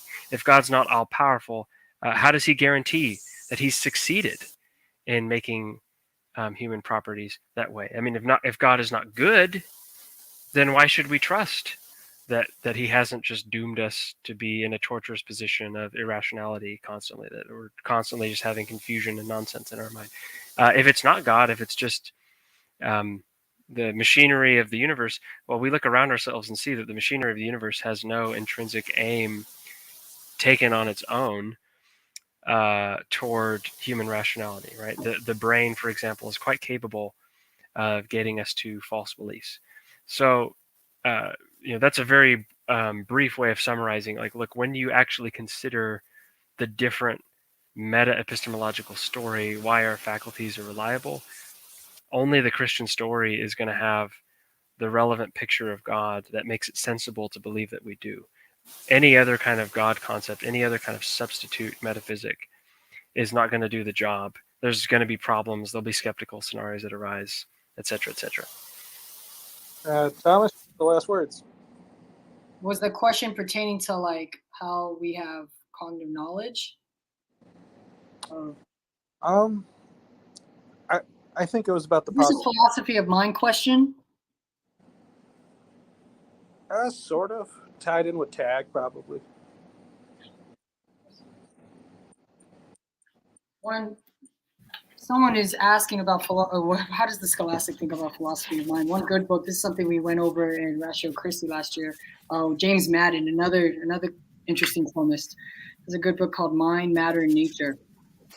And in this book, he critiques, the 6 popular philosophy of mind positions, and then at the end he gives why the hylomorphous position is the one that can not only give us knowledge, right, but explain why there's no